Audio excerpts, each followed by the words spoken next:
ആശയങ്ങളെ ചെറുപ്പകാലഘട്ടത്തിൽ തന്നെ കൃത്യമായി പഠിപ്പിക്കുക എന്ന മാർഗമല്ലാതെ മറ്റൊരു മാർഗവുമില്ല. എന്തുകൊണ്ടെന്നാൽ നമ്മുടെ കുട്ടികളെ ശാസ്ത്രം പറഞ്ഞുകൊണ്ട്, സാമൂഹ്യ ശാസ്ത്രം പറഞ്ഞുകൊണ്ട്, മറ്റു ചില ആശയങ്ങൾ പറഞ്ഞുകൊണ്ട്, മനുഷ്യാവകാശമെല്ലാം പറഞ്ഞുകൊണ്ട് തെറ്റിദ്ധരിപ്പിക്കുകയും അവരുടെ തലച്ചോറിലേക്ക് അവരറിയാതെ സോഷ്യൽ മീഡിയയും മറ്റും വഴി ഇത്തരം ആശയങ്ങളെ ബ്രെയിൻ വാഷ് ചെയ്ത് മസ്തിഷ്ക പ്രക്ഷാളനം ചെയ്ത് അവതരിപ്പിക്കുകയും ചെയ്യുന്ന അവസ്ഥയാണുള്ളത്. അവിടെ നമുക്ക് ഇടപെടാൻ കഴിയണമെങ്കിൽ ഇടപെടാൻ കഴിയില്ല എന്നുള്ളതാണ് സത്യം.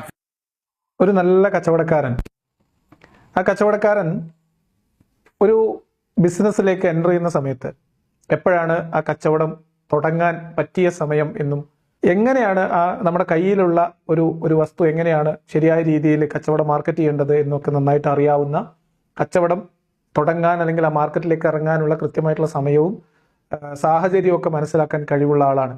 അതേപോലെ തന്നെയാണ് അതിനേക്കാളും മികച്ച ഒരു കച്ചവടക്കാരനെ സംബന്ധിച്ച് നമ്മളിപ്പോൾ ചെയ്തുകൊണ്ടിരിക്കുന്ന കച്ചവടം പൂട്ടാൻ സമയമായി, അത് സ്റ്റോപ്പ് ചെയ്യാൻ സമയമായി എന്ന് തിരിച്ചറിയാനുള്ള ഒരു ശേഷിയും വളരെ പ്രധാനമാണ്. ആ അർത്ഥത്തിൽ കേരളത്തിൽ വളരെ കൃത്യമായ സമയത്ത് ദഅവ കച്ചവടത്തിലേക്ക് ഇറങ്ങുകയും വലിയ രീതിയിൽ നല്ല രീതിയിൽ തന്നെ ആ ബിസിനസ് വിജയകരമായിട്ട് മുന്നോട്ട് കൊണ്ടുപോവുകയും 2 പതിറ്റാണ്ടിലധികം കാലം കേരളത്തിൽ ആ ബിസിനസിന്റെ കുത്തക മുതലാളിയായിട്ട് തുടരുകയും ചെയ്ത അക്ബർ സാഹിബിന് ഇപ്പോൾ കേരളത്തിൽ ഈ മാർക്കറ്റ് അദ്ദേഹത്തിന്റെ പ്രൊഡക്റ്റിന് അത്ര സ്യൂട്ടബിൾ അല്ല എന്ന തിരിച്ചറിവ് ഉണ്ടായിരിക്കുന്നു. ആദ്യം നമ്മുടെ കച്ചവടം പൂട്ടാൻ പോവുകയാണ് എന്ന് ബോധ്യം ഉണ്ടാകുന്ന സമയത്തും അത് നാട്ടുകാരെ അറിയിക്കാതിരിക്കാനുള്ള ശ്രമമൊക്കെ നടത്തിയെങ്കിലും അതിന്റെ ഭാഗമായിട്ട് ചില വലിയ വലിയ അവകാശവാദങ്ങളും വെല്ലുവിളികളൊക്കെ നടത്തിയെങ്കിലും ഏറ്റവും അവസാനം അദ്ദേഹത്തിന് പറയാൻ പറ്റുന്ന ഒരു കമ്മ്യൂണിറ്റിയുടെ മുമ്പിലെങ്കിലും സത്യം പറഞ്ഞിട്ടുണ്ട്. ഈ കച്ചവടം ഇവിടെ പൂട്ടാറായിരിക്കുന്നു, നമ്മൾ വിചാരിച്ച പോലെ എല്ലാ കാര്യങ്ങളുടെ പോക്ക്, അതുകൊണ്ട് നമ്മൾ മറ്റു വഴികൾ, പുതിയ വഴികൾ കണ്ടെത്തേണ്ടിയിരിക്കുന്നു എന്നാണ്. അതിന്റെ ഭാഗമായിട്ടായിരിക്കാം അദ്ദേഹം കുറച്ചു കാലമായിട്ട് അദ്ദേഹത്തിന്റെ സ്ഥിരം പ്രൊഡക്റ്റുകളൊക്കെ മാർക്കറ്റിൽ നിന്ന് പിൻവലിച്ച അവസ്ഥയിലായിരുന്നു താനും. അപ്പൊ എന്താണ് സംഭവം? കേരളത്തിൽ ഇസ്ലാം മതം അതിന്റെ സ്വീകാര്യത കുറഞ്ഞു വരുന്നു, അതിനെതിരെയുള്ള വിമർശനങ്ങൾ ശക്തിപ്പെട്ടു വരുന്നു, ഇസ്ലാം മതത്തിനകത്തുള്ള കുട്ടികൾ കൃത്യമായി ചോദ്യങ്ങൾ ഉന്നയിക്കാൻ തുടങ്ങിയിരിക്കുന്നു. ഇത് നമ്മൾ സ്ഥിരമായിട്ട് പറഞ്ഞുകൊണ്ടിരിക്കുകയാണ്. കഴിഞ്ഞ ഒരു 3-4 വർഷത്തിനിപ്പുറത്തേക്ക് അതിന്റെ ഗ്രാഫ് വലിയ രീതിയിൽ ഉയർന്നിട്ടുണ്ട്, അതിന്റെ തോതും വലിയ രീതിയിൽ വർദ്ധിച്ചിട്ടുണ്ട്. അപ്പോൾ മതത്തിനകത്ത് നിന്ന് അല്ലെങ്കിൽ മതത്തിന് പുറത്തുള്ള സമൂഹത്തെ ഉദ്ബോധിപ്പിച്ചുകൊണ്ട് ഇസ്ലാം മതത്തിലേക്ക് ആളുകളെ കൺവേർട്ട് ചെയ്ത് അത് വെച്ച് പോസ്റ്റർ അടിച്ച്, അത് വെച്ച് സിനിമ എടുത്ത്, അത് വെച്ച് വീഡിയോ ചെയ്ത് ഡോക്യുമെന്ററികൾ തയ്യാറാക്കി നടത്തിക്കൊണ്ടിരുന്ന ബിസിനസ് അതിപ്പോൾ അത്ര പോരാ. അടുത്ത ഘട്ടത്തിൽ ഈ പ്രതിരോധ ഉൽപ്പന്നങ്ങളുടെ വിപണിയായിരുന്നു. അതായത് ഇസ്ലാം മതവിശ്വാസം നഷ്ടപ്പെടുന്ന ആളുകൾ, സംശയമുണ്ടാവുന്ന ആളുകൾ, അത്തരം ആളുകളെ പിടിച്ചു നിർത്താനും ഇസ്ലാം മത വിമർശകരെ നേരിടാനുള്ള പ്രത്യേക വിങ്ങുകൾ ഉണ്ടാക്കാനും അവരെ പരിശീലിപ്പിക്കാനും അവർക്ക് വേണ്ടിയിട്ടുള്ള ചെറിയ കൈപ്പുസ്തകങ്ങൾ രചിക്കാനും അങ്ങനെ തുടങ്ങിയിട്ടുള്ള കുറേ കാര്യങ്ങളൊക്കെ ആയിട്ട് പിന്നെ കുറച്ചു കാലം മുന്നോട്ട് പോയി. ഇപ്പം അതുകൊണ്ടൊന്നും രക്ഷയില്ല, സംഗതി കൈവിട്ടു പോയി എന്ന തിരിച്ചറിവിൽ മറ്റൊരു തന്ത്രം പ്രയോഗിക്കുകയാണ്. അതായത് നമുക്ക് ശേഷം പ്രളയം എന്ന അതിമഹത്തായ ഒരു നാടകത്തിന്റെ തിരശീലയാണ് ഇന്നിവിടെ ഉയരുന്നത്. അതായത് ഇസ്ലാം ക്ഷയിച്ചു കഴിഞ്ഞാൽ അല്ലെങ്കിൽ ഇസ്ലാം ദുർബലപ്പെട്ടു കഴിഞ്ഞാൽ ലോകം മൊത്തം അരാജകത്വത്തിലേക്ക് പോകും എന്ന വലിയ വിലാപമാണ്. അപ്പൊ നിങ്ങളുടെ കുട്ടികളൊക്കെ കൈവിട്ടു പോകും, നിങ്ങളുടെ കുടുംബങ്ങൾ തകർന്നു പോകും, നിങ്ങൾക്ക് എന്താ പറയുക, നിങ്ങളുടെ മക്കൾ അല്ലെങ്കിൽ നിങ്ങളുടെ അടുത്ത തലമുറയെ ഉൽപ്പാദിപ്പിക്കാൻ ആളില്ലാതെ പോകും എന്ന നമ്മൾ ഇന്നുവരെ കേട്ടിട്ടില്ലാത്ത തരം നിലവിളിയാണ് അക്ബർ സാഹിബിന്റെ ഭാഗത്തുനിന്ന് കേൾക്കുന്നത്. ഒരു കാര്യം കൂടി പറഞ്ഞിട്ട് നമുക്ക് തുടങ്ങാം. സാധാരണഗതിയിൽ നമ്മൾ ഒരാളുടെ നിസ്സഹായത കാണുമ്പോൾ, ഒരാളുടെ നിലവിളി കാണുമ്പോൾ, ഹൃദയം പൊട്ടി ചങ്ക് പൊട്ടി ഉള്ള കരച്ചിൽ കാണുമ്പോൾ സാധാരണഗതിയിൽ നമുക്കൊരു സഹാനുഭൂതിയാണ് തോന്നേണ്ടത്. അദ്ദേഹത്തോടൊരു അലിവ് തോന്നും. എന്തൊക്കെയാണെങ്കിലും ഒരു മനുഷ്യനല്ലേ, അയാളുടെ ഒരു വിഷമം നമ്മൾ മനസ്സിലാക്കണ്ടേ എന്നൊക്കെ നമുക്ക് തോന്നും. പക്ഷേ ഈ കരച്ചിൽ കേൾക്കാൻ നല്ല സുഖമുണ്ട്, നിലവിളി കേൾക്കാൻ നല്ല സുഖമുണ്ട്. കാരണം കാട്ടിക്കൂട്ടിയതിൻ്റെയും ചെയ്തു തീർത്തതിൻ്റെയും ഇവിടെ ഒപ്പിച്ചു വെച്ചതിൻ്റെയും ഒക്കെ പുകില്, അതിൻ്റെ ചില അലയൊലികളൊക്കെ അവിടെ ഇവിടെ ഉണ്ടെങ്കിലും പുതിയ കാലത്തേക്ക്, അടുത്ത ഒരു തലമുറയിലേക്ക് വലിയ പ്രതീക്ഷ നമുക്ക് കേരളത്തിലെ മുസ്ലിം സമൂഹത്തിനിടയിൽ നിന്ന് വരുന്നുണ്ട് എന്നത്, ചെറിയ പ്രശ്നങ്ങളും പ്രതിരോധിക്കാനുള്ള ശ്രമവും അവസാന നിമിഷം വരെയുള്ള ഒരു തിരിച്ചടിക്കാനുള്ള ശ്രമമൊക്കെ ഉണ്ടാവും. അതൊക്കെ നമ്മൾ മുൻകൂട്ടി കണ്ടും അതൊക്കെ മനസ്സിലാക്കിയും അതൊക്കെ ഉൾക്കൊണ്ടും അതെന്തുകൊണ്ടാണെന്നൊക്കെ തിരിച്ചറിഞ്ഞും തന്നെയാണ് നമ്മൾ മുന്നോട്ട് പോകുന്നത് എന്നുള്ളത് കൊണ്ട് നമ്മൾ അതിനെ വലിയ ഗൗരവത്തിൽ എടുക്കുന്നില്ല. പക്ഷെ വളർന്നു വരുന്ന പുതിയ തലമുറ വലിയ പ്രതീക്ഷയാണ്. മുസ്ലിം സമൂഹത്തിനകത്ത്, ഉമ്മത്തിനകത്ത് തന്നെ മതവിശ്വാസം ഉപേക്ഷിച്ചവരോടുള്ള സമീപനത്തിൽ ചെറിയ തരത്തിലുള്ള മാറ്റം നമ്മൾ കണ്ടു തുടങ്ങിയിരിക്കുന്നു. വിശ്വാസത്തെ അല്ലെങ്കിൽ ഈ മൂല്യന്മാരാണ് എന്നതുകൊണ്ട്, ഇവിടെ മതപ്രബോധകരാണ് എന്നത് പറഞ്ഞതുകൊണ്ട് അവർ പറയുന്നത് എന്തും അങ്ങ് തൊണ്ട തൊടാതെ വിഴുങ്ങുക എന്നതിന് പകരമായി പുതിയ തലമുറയിലുള്ള പ്രത്യേകിച്ച് പെൺകുട്ടികൾ, സ്ത്രീകൾ അവർ ചോദ്യങ്ങൾ ചോദിച്ചു തുടങ്ങിയിരിക്കുന്നു. അവരവരുടെ അവകാശങ്ങളെക്കുറിച്ച് സംസാരിച്ചു തുടങ്ങിയിരിക്കുന്നു. ഇപ്പൊ തന്നെ നമ്മൾ ലാസ്റ്റ് കണ്ടില്ലേ, ഈ വഫിയ കോളേജിലെ അവിടുത്തെ കുട്ടികൾ, അവിടെ വിദ്യാഭ്യാസം നിഷേധിക്കപ്പെട്ട കുട്ടികൾ, അവിടെ അവകാശം നിഷേധിച്ച കുട്ടികൾ, അവർ സ്വന്തം നിലക്ക് വാർത്താ സമ്മേളനം ബുർഖയും കാര്യങ്ങളൊക്കെ ഇട്ടിട്ടാണ്, അതൊന്നും കാര്യമാക്കുന്നില്ല. പക്ഷെ അങ്ങനെയാണെങ്കിൽ പോലും അവരവരുടെ കാര്യങ്ങൾ, അവകാശങ്ങൾ പറയാൻ വേണ്ടി രംഗത്തിറങ്ങി വന്നു നിൽക്കുന്നു എന്നത് വലിയ ഒരു സൂചനയാണ്. കൃത്യമായിട്ട് തന്നെ ഇത് ഭാവിയിൽ സംഭവിക്കാൻ പോകുന്നത് ഇവരുടെ കുടുംബം എന്ന സങ്കല്പത്തിനകത്തുള്ള ഇസ്ലാമിക കുടുംബ ജീവിതത്തിനകത്ത് സ്ത്രീകളെ അടിമകളെ പോലെ പരിഗണിക്കുന്ന, സ്ത്രീകളെ വളർത്തുമൃഗത്തിന് സമാനമായി നിലക്കി നിർത്തുന്ന, അടക്കി നിർത്തുന്ന, നിയന്ത്രിച്ചു നിർത്തുന്ന, പൂർണ്ണമായും പുരുഷന്റെ അധീനതയിൽ കഴിയുന്ന ജീവികളായിട്ട് സ്ത്രീകളെയും കുട്ടികളെയും മാറ്റി നിർത്തുന്ന ഇസ്ലാം മുന്നോട്ട് വെക്കുന്ന ഒരു കുടുംബ സങ്കല്പത്തിന്റെ അടിവേര് ഇളകി തുടങ്ങിയിരിക്കുന്നു, അല്ലെങ്കിൽ അതിന്റെ അടിത്തറയിൽ വിള്ളൽ തുടങ്ങിയിരിക്കുന്നു എന്ന തിരിച്ചറിവിലൂടെയാണ് അതിനെ രക്ഷിച്ചെടുക്കാൻ. അങ്ങനെ കുടുംബം തകർന്നാൽ, കുടുംബത്തിന്റെ ഈ ഒരു കെട്ടുറപ്പ്, ഇവർ പറയുന്ന തരത്തിലുള്ള കുടുംബത്തിന്റെ കെട്ടുറപ്പ് തകർന്നാൽ സംഭവിക്കാൻ പോകുന്നത് അത് ഇസ്ലാമിന്റെ അന്ത്യമായിരിക്കും എന്ന തിരിച്ചറിവിലാണ് ഇപ്പോൾ ഈ നിലവിളിയിലേക്ക് അക്ബർ സാഹിബ് മുതിർന്നിരിക്കുന്നത്.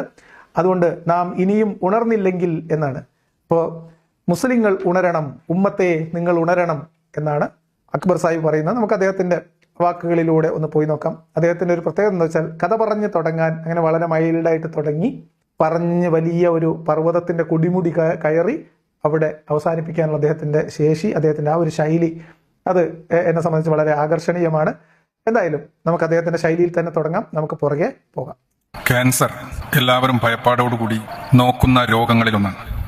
എന്നാൽ ക്യാൻസറിനെ വലിയൊരു അനുഗ്രഹമായി കണ്ടുകൊണ്ട് ഒരു യുവാവ് നടത്തുന്ന പ്രഭാഷണം നമുക്ക് ഇന്റർനെറ്റിൽ യൂട്യൂബിൽ ബ്രൗസ് ചെയ്താൽ ലഭിക്കും.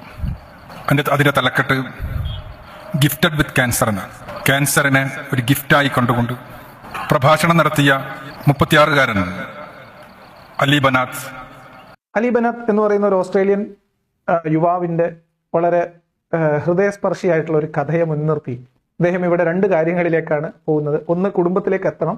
അതിനു മുൻപ് ഞാനത് കേൾക്കുമ്പോൾ എനിക്ക് തോന്നിയിട്ടുള്ള ഒരു കാര്യം, ഇപ്പം ഈ മുസ്ലിം സമൂഹം അല്ലെങ്കിൽ ഇസ്ലാം എന്ന് പറയുന്ന പ്രത്യയശാസ്ത്രം നേരിടുന്ന വലിയ വെല്ലുവിളി, അലി ബനാത്തിന് ക്യാൻസർ എന്നതുപോലെ ഇസ്ലാം ഇപ്പോൾ നേരിടുന്ന ഈ ഒരു പ്രത്യയശാസ്ത്ര വെല്ലുവിളി, അതിനെ രണ്ടിനെയും കൂടിയും അദ്ദേഹം ഒന്ന് സമീകരിക്കാൻ ശ്രമിക്കുന്നുണ്ടോ എന്നൊരു തോന്നൽ എനിക്കുണ്ട്. പക്ഷെ അക്ബർ സാഹിബ് വളരെ ക്ലിയർ ആയിട്ട് കുടുംബം എന്ന കെട്ടുറപ്പ് അതിലേക്കാണ് പോകുന്നത്. കുറച്ച് സമയമെടുക്കും. സാഹിബിന്റെ ശൈലി നിങ്ങൾക്ക് അറിയാലോ, അതുകൊണ്ട് നിങ്ങൾ ക്ഷമിച്ചിരിക്കുക. 2018 പരിശുദ്ധ ഖുർആനിലെ വചനങ്ങൾ ഉറക്കെ ഉച്ചരിച്ചുകൊണ്ട് ഈ ലോകത്തോട് വിട പറഞ്ഞപ്പോൾ ആ ആസ്ട്രേലിയക്കാരൻ ആയിരക്കണക്കിന് മനുഷ്യരെ പ്രചോദനത്തിന്റെ കൊടുമുടിയിൽ എത്തിച്ചുകൊണ്ടാണ് തന്റെ ദൗത്യ നിർവഹണം പൂർത്തിയാക്കിയത്. തനിക്ക് വന്നു ഭവിച്ച അതിമാരകമായ അസുഖം ഒരു വലിയ സമ്മാനമായി, ദൈവാനുഗ്രഹമായി അലി ബനാത്ത് എന്ന ചെറുപ്പക്കാരൻ കാണാൻ കാരണം ആ ക്യാൻസറാണ് തനിക്ക് ജീവിതത്തെക്കുറിച്ചുള്ള കൃത്യമായ വ്യക്തമായ കാഴ്ചപ്പാട് നൽകിയത് എന്നതുകൊണ്ടാണ്.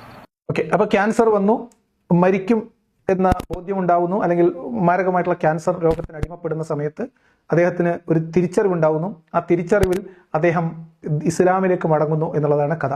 മീൻസ് സംഭവം അതാണ്.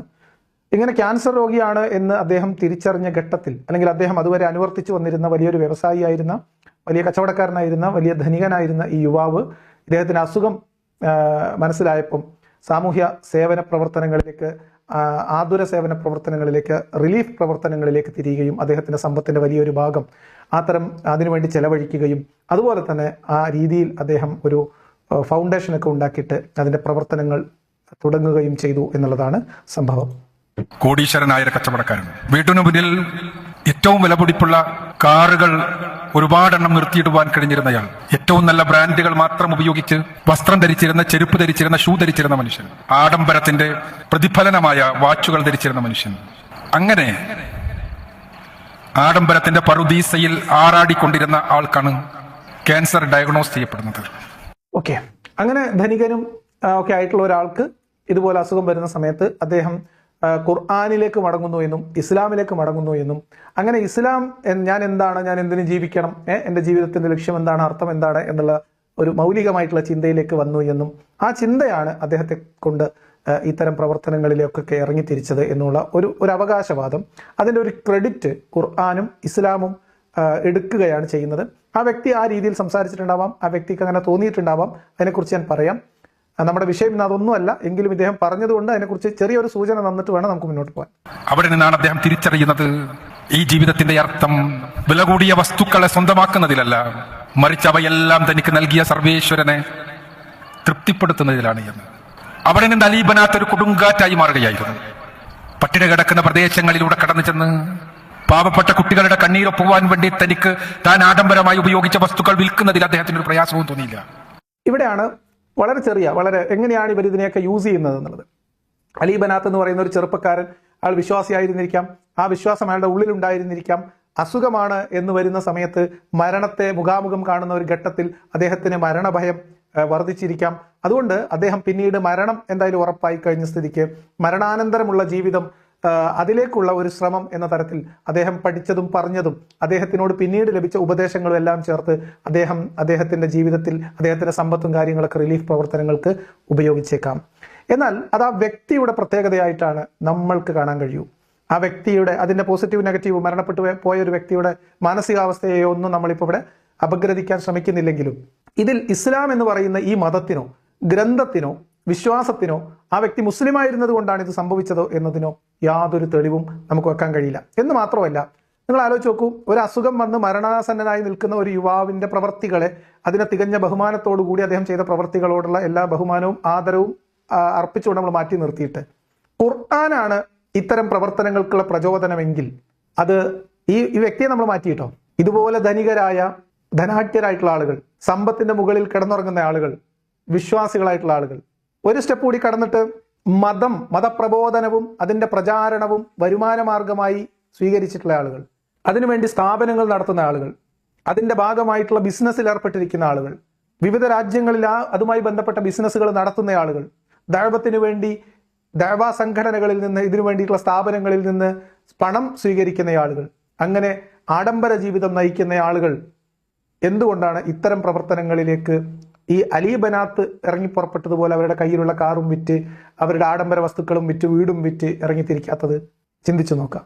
ഇനി അതുമല്ല, ലോകത്തെമ്പാടുമുള്ള മുസ്ലിങ്ങൾ, ഇസ്ലാമിക ഭരണകൂടങ്ങൾ, രാഷ്ട്രങ്ങൾ, അവരെല്ലാവരും ഇത് ഖുർആനിന്റെ പ്രേരണയാൽ ഒരാളും പട്ടിണി കിടക്കാൻ പാടില്ല, ഒരാളും ബുദ്ധിമുട്ടും ദുരിതവും അനുഭവിക്കാൻ പാടില്ല എന്നത് ഖുർആനിന്റെ നിബന്ധനയാണെങ്കിൽ അത് ഖുർആനികമായിട്ടുള്ള ഒരു ചിന്തയിൽ നിന്ന് ഉരുവം കൊള്ളുമെങ്കിൽ എല്ലാ ആളുകളെയും മുഴുവൻ നിങ്ങൾക്കൊരു 25% മുസ്ലിങ്ങൾക്ക് ഈ ചിന്തയുണ്ടായാൽ ആഫ്രിക്കയിൽ പട്ടിണി കിടക്കുന്ന മനുഷ്യന്മാരുണ്ടാവുമോ?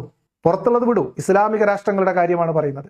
ഇപ്പം യമനിലും അതുപോലെ സിറിയയിലും ഒക്കെയുള്ള കുട്ടികൾക്ക് ഭക്ഷണം കഴിക്കാൻ ആവശ്യമായിട്ടുള്ള ധനസമാഹരണത്തിന് വേണ്ടി UN-ന്റെ ഉൾപ്പെടെയുള്ള ഫുഡ് സെക്യൂരിറ്റിക്ക് വേണ്ടി പ്രവർത്തിക്കുന്ന സന്നദ്ധ സംഘടനകൾ നാട് നീളെ പിരിവ് നടത്തുന്നതിന്റെ കാര്യം എന്താണ്? അപ്പൊ ഇത് ഒരു വ്യക്തിയുടെ മാനസികമായിട്ടുള്ള ഒരു അവസ്ഥ, മരണാസന്നനായ ഒരു വ്യക്തിയുടെ ഒരവസ്ഥ എന്ന നിലക്ക് നമ്മൾ അതിനെ മാറ്റിവെക്കുകയാണ്. അതല്ലാത്ത അവിടെയൊക്കെ അതിനെയൊക്കെ മുതലെടുത്തുകൊണ്ട് ആ വ്യക്തിക്കുണ്ടായിട്ടുള്ള വിശ്വാസപരമായിട്ടുള്ള ഒരു തോന്നൽ അതിനകത്ത് ഉണ്ടായിട്ടുണ്ടാവാം, അത് അദ്ദേഹം പറഞ്ഞിട്ടുണ്ടാവാം. പക്ഷേ ഇതിന്റെ ഒരു വസ്തുത മനസ്സിലാക്കാൻ നമ്മൾ ഇങ്ങനെ ഒരു ചിന്തയും കൂടി ആലോചിച്ചാൽ മതി. അക്ബർ സാഹിബ് ഈ അർത്ഥത്തിൽ എന്തുകൊണ്ടാണ് സ്വർഗം ആവശ്യമില്ലാത്തത് കൊണ്ടാണോ?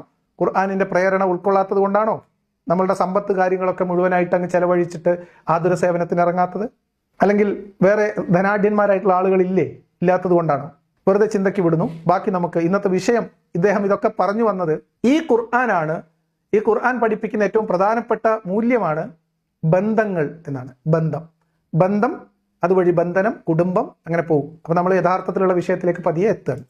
ഏതാനും വർഷങ്ങൾക്കുള്ളിൽ ആഫ്രിക്കയിലെ വ്യത്യസ്തങ്ങളായ സ്ഥലങ്ങളിൽ പ്രയാസങ്ങൾ അനുഭവിക്കുന്ന ഈ ആളുകളുടെ പ്രദേശങ്ങളിൽ കാരുണ്യ പ്രവർത്തനങ്ങളുമായി കടന്നു ചെന്നു അലി ബനാത്ത് ഫൗണ്ടേഷൻ. അങ്ങനെ കാരുണ്യങ്ങളുടെ നിറകുടമായി ജീവിച്ച് പരിശുദ്ധ ഖുർആനിനെ സ്വന്തം ജീവിതത്തിലേക്ക് ആവാഹിച്ചെടുത്ത് ആ ഖുർആൻ അനുസരിച്ച് ജീവിച്ച് മരിക്കണമെന്ന ആഗ്രഹത്തോടുകൂടി ജീവിക്കുകയും ലോകം കാണുക പരിശുദ്ധ ഖുർആനിലെ വചനങ്ങൾ ഉച്ചൈസ്തരം ഉച്ചരിച്ചുകൊണ്ട് ഈ ലോകത്തോട് വിട പറയുകയും ചെയ്ത മനുഷ്യൻ. രണ്ട് കാര്യങ്ങളും കൂടി ഇതിനോട് ചേർത്ത് വെക്കണം. ഒന്നാമത്തെ കാര്യം, ഒരു ഖുർആനിന്റെയും പ്രേരണയില്ലാതെ, മരണത്തെ മുന്നിൽ കാണുന്ന നേരത്തല്ലാതെ അവരവരുടെ സമ്പത്തും ജീവിതവും ഒക്കെ ഇതുപോലെയുള്ള ആതുര സേവനങ്ങൾക്ക് വേണ്ടി ചെലവഴിക്കുന്ന ആദിവാസികൾ, അല്ലെങ്കിൽ തീരെ ദരിദ്രമായിട്ടുള്ള ഗ്രാമങ്ങളെ ദത്തെടുത്ത് അവരുടെ സമഗ്രമായിട്ടുള്ള ജീവിതത്തിന് വേണ്ടി ചെലവഴിക്കുന്ന മനുഷ്യ ജീവിതങ്ങൾ, സമ്പത്ത് ഒരു ഖുർആനിന്റെയും ഒരു ഗ്രന്ഥത്തിന്റെയും പ്രേരണയില്ലാതെ ലോകത്തിന്റെ പല ഭാഗത്തും, ഇന്ത്യയിൽ പോലും നമുക്ക് ആ തരം ഗ്രാമങ്ങൾ കാണാൻ കഴിയും. അപ്പോൾ അത് ഒരു മനുഷ്യന്റെ ഗുണമാണ് എന്ന് തിരിച്ചറിയുക. രണ്ടാമത്തത്, ധനികനായിട്ടുള്ള ഒരാൾ ഈ അലി ബനാത്ത് എന്ന് പറയുന്ന യുവാവ് ധനാഢ്യനായിരുന്നത് കൊണ്ടും അയാൾ കോടീശ്വരനായിരുന്നത് കൊണ്ടുമാണ് അയാൾക്ക് ഈ മാരകമായിട്ടുള്ള അസുഖം വരുന്ന സമയത്ത്, മരണത്തെ മുന്നിൽ കാണുന്ന സമയത്ത് അദ്ദേഹത്തിന് ചെറുതെങ്കിലും ഒരാശ്വാസം എന്ന നിലക്ക് ഈ റിലീഫ് പ്രവർത്തനത്തിലൂടെ ഞാൻ എന്താ പറയുക, ഒരു ആശ്വാസം കണ്ടെത്താനും അത് അക്ബർ സാഹിബിന് വലിയ പ്രസംഗമാക്കി അവതരിപ്പിക്കാനും കഴിയുന്നത്. ഇദ്ദേഹം ഒരു ദരിദ്രനായ മനുഷ്യനാണെങ്കിലോ, ഇദ്ദേഹത്തിന്റെ കുടുംബം ഇദ്ദേഹത്തെ ആശ്രയിച്ച് കഴിയുന്ന വളരെ പാവപ്പെട്ട ഒരു കുടുംബത്തിലെ ഒരു വ്യക്തിയായിരുന്നെങ്കിലോ അവിടെ ഈ ചരിത്രം ഉണ്ടാവുന്നില്ല. അദ്ദേഹം അവിടെ അത് അള്ളാഹുവിന്റെ പരീക്ഷണമാണ് എന്ന വേദനയിൽ, അതിന്റെ വിഷമത്തിൽ ആ വേദനയെ, ആ പരീക്ഷണത്തെ സ്വീകരിക്കുക എന്ന ഒരവസ്ഥയിലേക്ക് മാത്രം ഇവർ പോകും. ഈ കുടുംബം അങ്ങനെ അനാഥമാകും, ആരും നോക്കാനില്ലാതെ. അപ്പൊ അവിടെ അള്ളാഹു എന്നതോ ഖുർആൻ എന്നതോ ഒന്നും അല്ല ഇവിടെ പ്രവർത്തിക്കുന്നത്. മനുഷ്യന്റെ മാനസികാവസ്ഥയാണ്, അവരുടെ സാമ്പത്തികവും അവരുടെ മാനസികവുമായിട്ടുള്ള അവസ്ഥകളാണ് ഇത്തരം സംഭവങ്ങൾ. അപ്പൊ അതിൽ നിന്ന് ആവശ്യമുള്ളത് പെറുക്കിയെടുത്തുകൊണ്ട് വന്ന് അതിന്റെ മുകളിൽ ഖുർആൻ എന്ന് പറയുന്ന ചെറിയ മഞ്ഞപ്പൂവ് ചേർത്ത് വെക്കുന്നത് കൊണ്ട് പ്രത്യേകിച്ച് ഒരു കാര്യമില്ല. അതൊക്കെ നിങ്ങൾക്ക് അങ്ങനെ പറഞ്ഞു പോകാം. ഇതൊക്കെ കാര്യങ്ങൾ മനസ്സിലാകുന്നവർക്ക് മനസ്സിലാക്കാൻ വേണ്ടി പറഞ്ഞു എന്നേ ഉള്ളൂ. ഇനി ഖുർആൻ എന്തുകൊണ്ടാണ് ഇദ്ദേഹം ഇങ്ങനെ ചെയ്തതെന്ന് വെച്ചാൽ, ഈ ഖുർആനിൽ നിന്ന് അദ്ദേഹം പഠിച്ച മൂല്യങ്ങൾ, ബന്ധങ്ങൾ, അതൊക്കെയാണ് അതിന്റെ ഒരു കാരണം. ഖുർആനാണ് ജീവിതത്തെക്കുറിച്ചുള്ള തന്റെ കാഴ്ചപ്പാടുകളെ മാറ്റിമറിച്ചത് എന്ന് അദ്ദേഹം പറയുമ്പോൾ അതിനുള്ള മാർഗമായി, അതിനുള്ള നിമിത്തമായി എനിക്ക് തീരുകയാണ് ക്യാൻസർ എന്നാണ് അദ്ദേഹം സൂചിപ്പിക്കുന്നത്. എന്നതുപോലെ ബന്ധങ്ങൾ, കുടുംബങ്ങൾ. അപ്പൊ നമ്മളിപ്പോ ഇസ്ലാം ഇപ്പോൾ അഭിമുഖീകരിച്ചു കൊണ്ടിരിക്കുന്ന പ്രതിസന്ധി എന്ന് പറയുന്നത്, അലി ബനാത്ത് അന്ന് അദ്ദേഹത്തിന് മുമ്പിൽ ഒരു ക്യാൻസറിന്റെ രൂപത്തിൽ വന്ന പ്രതിസന്ധി പോലെ ഭീകരമായ ഒരു പ്രതിസന്ധി ഇപ്പോ ഇസ്ലാമിക സമൂഹം കേരളത്തിൽ അനുഭവിച്ചു കൊണ്ടിരിക്കുന്നു. അതുകൊണ്ട് അലി ബനാത്ത് എപ്രകാരമാണോ ഖുർആനിലേക്ക് മടങ്ങിയത്, അതുപോലെ നമ്മളൊക്കെ ഖുർആനിലേക്ക് മടങ്ങണം എന്നതിലേക്ക് പറഞ്ഞു വരികയാണ്. അദ്ദേഹം ആ ഉദ്ദേശത്തിൽ പറഞ്ഞു എന്ന് എനിക്കറിയില്ല. പക്ഷെ നമുക്കിത് കേട്ടുകൊണ്ടിരിക്കുമ്പോൾ ആ രീതിയിൽ നമുക്കതിനെ വായിച്ചെടുക്കാൻ പറ്റും, വ്യാഖ്യാനിക്കാൻ പറ്റും. ഇനി അദ്ദേഹം പറയുന്നത് ഖുർആനാണ് നന്മകളുടെ ഉറവിടം എന്നാണ്. ആഡംബരത്തിൽ ജീവിച്ചിരുന്ന ഒരു മനുഷ്യനെ മരണത്തിന്റെ ഓർമ്മകളിലാണെങ്കിൽ പോലും, അതിന്റെ ചിന്തകളിലാണെങ്കിൽ പോലും വളരെ എന്താ പറയുക, ഉദാരമതിയായ, സ്നേഹനിധിയായ, ദാനശീലനായിട്ടുള്ള ഒരാളാക്കി മാറ്റുന്നത് ഖുർആനിന്റെ മികവാണ്. ബന്ധങ്ങൾ ഖുർആൻ ആ അർത്ഥത്തിൽ പഠിപ്പിക്കുന്നു എന്നാണ്. സഹോദരങ്ങളെ, രണ്ട് ജീവിത വീക്ഷണങ്ങളുടെ നടുവിൽ പുതിയ കാലഘട്ടത്തിൽ നമ്മുടെ സമൂഹത്തിന് നൽകുവാനുള്ള സന്ദേശങ്ങളെക്കുറിച്ച്, ബന്ധങ്ങളുടെ ദൃഢതയെക്കുറിച്ച്, ബന്ധങ്ങളിൽ നമ്മൾ ഇൻവെസ്റ്റ് ചെയ്യേണ്ടതിന്റെ ആവശ്യകതയെക്കുറിച്ച്, എന്തുകൊണ്ട് ബന്ധങ്ങൾ അവസാനിക്കുകയും ബന്ധങ്ങൾക്ക് പ്രാധാന്യം നൽകാത്ത ഒരു സാമൂഹികാവസ്ഥ ഉണ്ടാവുകയും ചെയ്യുന്നു എന്ന ചോദ്യത്തിനുള്ള ഉത്തരം കണ്ടെത്താൻ നമ്മൾ ശ്രമിക്കുമ്പോഴാണ് ലോകം ഇന്ന് ഏറ്റവും അധികം ആഗ്രഹിക്കുന്ന, ലോകം ഇന്ന് ഏറ്റവും അധികം ആവശ്യപ്പെടുന്ന ഏറ്റവും പ്രധാനപ്പെട്ട ഔഷധം നമ്മുടെ കൈകളിലാണുള്ളത് എന്ന വസ്തുത നമുക്ക് തിരിച്ചറിയാൻ കഴിയുക. അതാണ്. അപ്പൊ ഈ അലി ബനാത്തിന് ക്യാൻസറിന്റെ സമയത്ത് ഖുർആൻ എപ്രകാരമാണോ ഉപകാരപ്പെട്ടത്, അതുപോലെ നമ്മൾ ഇന്ന് ഇസ്ലാമിക കുടുംബ ബന്ധങ്ങളുടെ പ്രാധാന്യം കുറഞ്ഞു വരുന്നിടത്ത്, കുടുംബ ബന്ധങ്ങളെക്കുറിച്ചുള്ള, മാനുഷിക ബന്ധങ്ങളെക്കുറിച്ചുള്ള, ധാർമ്മികതയെക്കുറിച്ചുള്ള ഖുർആനിന്റെ വീക്ഷണങ്ങൾ, ഇസ്ലാമിന്റെ ദർശനങ്ങൾ, അതിന്റെ നിയമങ്ങൾ ലോകമെമ്പാടുമുള്ള മുസ്ലിങ്ങൾക്കിടയിൽ ചോദ്യം ചെയ്യപ്പെടുന്ന സമയത്ത്, ഇറാനിൽ വലിയ അളവ് പള്ളികളിൽ ആളുകളില്ലാതെ പള്ളികൾ അടച്ചുപൂട്ടൽ തുടങ്ങിയിരിക്കുന്നു എന്ന വാർത്ത ഒരു വിദേശ മാധ്യമത്തെ ഉദ്ധരിച്ച്, ഒരു ഇറാനി മാധ്യമത്തെ ഉദ്ധരിച്ചുകൊണ്ട് വേറെ ഒരാൾ റിപ്പോർട്ട് ചെയ്തതായിട്ട് കണ്ടു. ഞാൻ അതിന്റെ ഒറിജിനൽ വാർത്ത കണ്ടിട്ടില്ല. അപ്പൊ ആ അർത്ഥത്തിൽ ഇസ്ലാം ഉപേക്ഷിച്ചാൽ കൊല്ലപ്പെട്ടേക്കാം എന്ന അവസ്ഥയിൽ പോലും ഇസ്ലാമിക നിയമങ്ങളെ ചോദ്യം ചെയ്യാനും, ഇസ്ലാമിന്റെ കാലഹരണപ്പെട്ട ധാർമ്മിക പദ്ധതികളെ വലിച്ചെറിയാനും, ഇസ്ലാമിന്റെ മാനവിക വിരുദ്ധമായ, ജനാധിപത്യ വിരുദ്ധമായ ആശയങ്ങളെ അതിനെ പ്രതിരോധിക്കാനും അതിൽ നിന്ന് വിട്ടുപോകാനും മനുഷ്യർ തയ്യാറായി നിൽക്കുമ്പോൾ, അത് വ്യക്തിബന്ധങ്ങളിലും കുടുംബ ബന്ധങ്ങളിലും ശൈഥില്യം ഉണ്ടാക്കുമ്പോൾ, ഏതുതരം കുടുംബ ബന്ധങ്ങളിലാണ്? ആണിനെ അനുസരിച്ച്, ആണിന് കീഴ്പ്പെട്ട്, ആണിനോട് അനുസരണക്കേട് കാണിച്ചാൽ പുരുഷന് സ്ത്രീയെ അടിക്കാം എന്ന അവകാശം വരെ വകവെച്ചു കൊടുത്ത കുടുംബ ബന്ധത്തിന് വിള്ളൽ സംഭവിക്കുന്നു എന്നിടത്ത് ഈ കുടുംബ ബന്ധങ്ങൾ തിരിച്ചു ഊട്ടിയുറപ്പിക്കാൻ 2-3 കാര്യങ്ങളാണ് ചെയ്യേണ്ടത്. 1, ഖുർആനിലേക്ക് മടങ്ങണം. 2, ഖുർആനിലുള്ള കുടുംബം മാത്രമാണ് യഥാർത്ഥത്തിലുള്ള കുടുംബമെന്നും ഖുർആനിന് പുറത്തുള്ളതെല്ലാം അപകടമാണ് എന്നും സമർത്ഥിക്കണം. അതിന് ലിബറലിസം എന്ന് പറയുന്ന ആശയം മഹാമോശമാണ് എന്ന് സ്ഥാപിക്കണം. ഇവിടെ ജെൻഡർ ഇക്വാലിറ്റിയെ കുറിച്ചോ അല്ലെങ്കിൽ ജെൻഡർ ജസ്റ്റിസിനെ കുറിച്ചോ ജെൻഡർ പൊളിറ്റിക്സിനെ കുറിച്ചോ ഒക്കെയുള്ള വാദങ്ങൾ അത് ഏറ്റവും വികലമായ രീതിയിൽ ചിത്രീകരിക്കണം. എന്നിട്ട് ഇസ്ലാം ഇല്ലാതായി കഴിഞ്ഞാൽ നമ്മുടെ കുടുംബം തകരും, നമ്മുടെ കുട്ടികൾ വഴിയാധാരമാകും, ലോകം ആകെ തലകീഴ് മറിയും എന്ന ഒരു പ്രതീതി ഉണ്ടാക്കി ആളുകളെ ഒന്ന് പേടിപ്പിക്കണം. എന്നിട്ട് അതിനൊരു സൊല്യൂഷൻ അവസാനം അക്ബർ സാഹിബ് പറയുന്നുണ്ട്. ആ സൊല്യൂഷൻ നിങ്ങൾ കാലങ്ങളായിട്ട് സ്വീകരിച്ചു വരുന്നതാണ് സാഹിബെ. അതുകൊണ്ടാണ് ഇന്ന് ഞാൻ നിങ്ങൾക്ക് പുതിയൊരു സൊല്യൂഷൻ നിർദ്ദേശിക്കാം എന്ന് ഇതിന്റെ തലക്കെട്ടിൽ തന്നെ പറഞ്ഞത്. നിങ്ങൾ ഇന്ന് പറഞ്ഞ് അവസാനിപ്പിക്കുന്ന സൊല്യൂഷൻ പോലും ഗുരുതരമായ, നിങ്ങളിപ്പം അഭിമുഖീകരിക്കുന്ന പ്രശ്നം അത് കൂടുതൽ ഗുരുതരമാക്കുകയുള്ളൂ. സൊല്യൂഷൻ അവസാനം ഞാൻ പറഞ്ഞുതരാം, ക്ഷമയോടെ കേട്ടിരിക്കും. അലി ബനാത്തിന്റെ ആദ്യകാല ജീവിതം അതേക്കുറിച്ച് പാശ്ചാത്യൻ മനഃശാസ്ത്ര വിദഗ്ധന്മാർ പോലും ആ തരത്തിലുള്ള ജീവിതത്തെക്കുറിച്ച് പറയുക, ആ ജീവിതം ഉൾക്കൊള്ളുന്ന സംസ്കാരത്തെക്കുറിച്ച് പറയുക. കൾച്ചർ ഓഫ് നാർസിസിസം എന്നാണ്. സ്വന്തത്തെ ആരാധിക്കുന്ന സ്വയം ആരാധനയുടെ സംസ്കാരം. ലിബറലിസം ഇന്ന് ലോകത്തെ പഠിപ്പിച്ചുകൊണ്ടിരിക്കുന്നത്, യുവാക്കളെ പഠിപ്പിച്ചുകൊണ്ടിരിക്കുന്നത്, വളർന്നു വരുന്നവരെ പഠിപ്പിച്ചുകൊണ്ടിരിക്കുന്നത് ആ ഒരു സംസ്കാരമാണ്.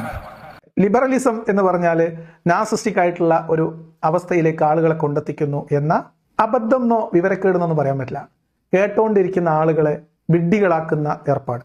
എന്താണ് ലിബറലിസം എന്നതിനെയൊക്കെ അങ്ങ് തകർത്ത്, എന്താണ് ലിബറലിസം എന്നോ അതിൻ്റെ ആശയധാരകൾ ഏതൊക്കെയാണെന്നോ അത് മുന്നോട്ട് വെക്കുന്ന ആശയങ്ങൾ, സങ്കല്പങ്ങൾ എന്തൊക്കെയാണ് എന്നോ ഒന്നും ആളുകൾക്ക് അറിയില്ല എന്ന ധാരണയിലാണ് അദ്ദേഹം പറയും. ഇനി അദ്ദേഹം കുറച്ചുകൂടി പറഞ്ഞു പോകുമ്പോഴാണ് അതിൻ്റെ എവിടത്തേക്കാണ് ഇത് പറഞ്ഞു പോകുന്നത് നമുക്ക് മനസ്സിലാവുള്ളൂ. തന്റെ സംതൃപ്തി, തന്റെ സുഖങ്ങൾ, തന്റെ ഇഷ്ടം, തന്റെ സ്വാതന്ത്ര്യം, അതിനപ്പുറത്ത് മറ്റൊന്നുമില്ല എന്നുള്ള ചിന്ത, ആ ചിന്ത മാനവവിരുദ്ധമായ സാമൂഹികാവസ്ഥകൾക്ക് കാരണമാകുമ്പോൾ സാമൂഹ്യ മനഃശാസ്ത്രജ്ഞന്മാർ അതിനുള്ള മരുന്ന് തേടി അലയുകയാണ്. എന്താ ചെയ്യാ? മരുന്ന് നിച്ചോഫ്രൂത്തിന്റെ അലമാരയിൽ ഭദ്രമാണ്. എന്താണ് സാധനം? മലയാളത്തിലേക്ക് തർജ്ജമ ചെയ്ത ഖുർആൻ. സാമൂഹ്യ ശാസ്ത്രജ്ഞന്മാരെ ഓടി വരൂ, നിങ്ങൾ അലയണ്ടെന്നാണ്. എന്താണ് ലിബറലിസം എന്ന് പറയുന്ന ആശയം? ലിബറൽ ഡെമോക്രസി ആയാലും അതല്ലെങ്കിൽ സെക്യുലറിസം ആയാലും ജനാധിപത്യമായാലും ഏത് തരത്തിൽ മാനവികമായ ദർശനങ്ങൾ, എല്ലാ മനുഷ്യരും തുല്യ അന്തസ്സുള്ളവരാണ് എന്ന ദർശനമാണ് എതിർക്കപ്പെടേണ്ടത്. കാരണം അത് ഇസ്ലാമിന് എതിരാണ്. ഇസ്ലാമിന് അത് അംഗീകരിക്കാൻ കഴിയില്ല.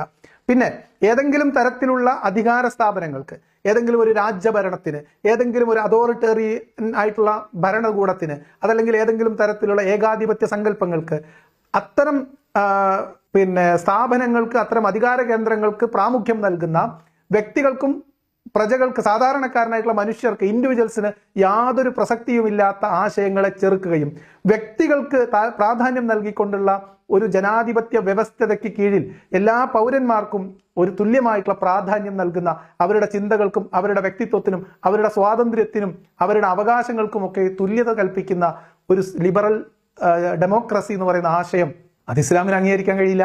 അതുകൊണ്ട് അതൊക്കെ മഹാമോശമാണ്, അത് അപകടകരമാണ്. ലിബറലിസം എന്ന് പറഞ്ഞാൽ ഓരോ വ്യക്തിക്കും അവന്റെ സുഖം അത് മാത്രം നോക്കി മറ്റുള്ളവരെ ഒന്നും പരിഗണിക്കാതെ ജീവിക്കുന്ന ഏതോ ഒരു സംസ്കാരമാണ് എന്ന പച്ച നുണ പറഞ്ഞത് പിടിപ്പിക്കാൻ ശ്രമിക്കുകയാണ് അക്ബർ സാഹിബ് ഇവിടെ ചെയ്യുന്നത്.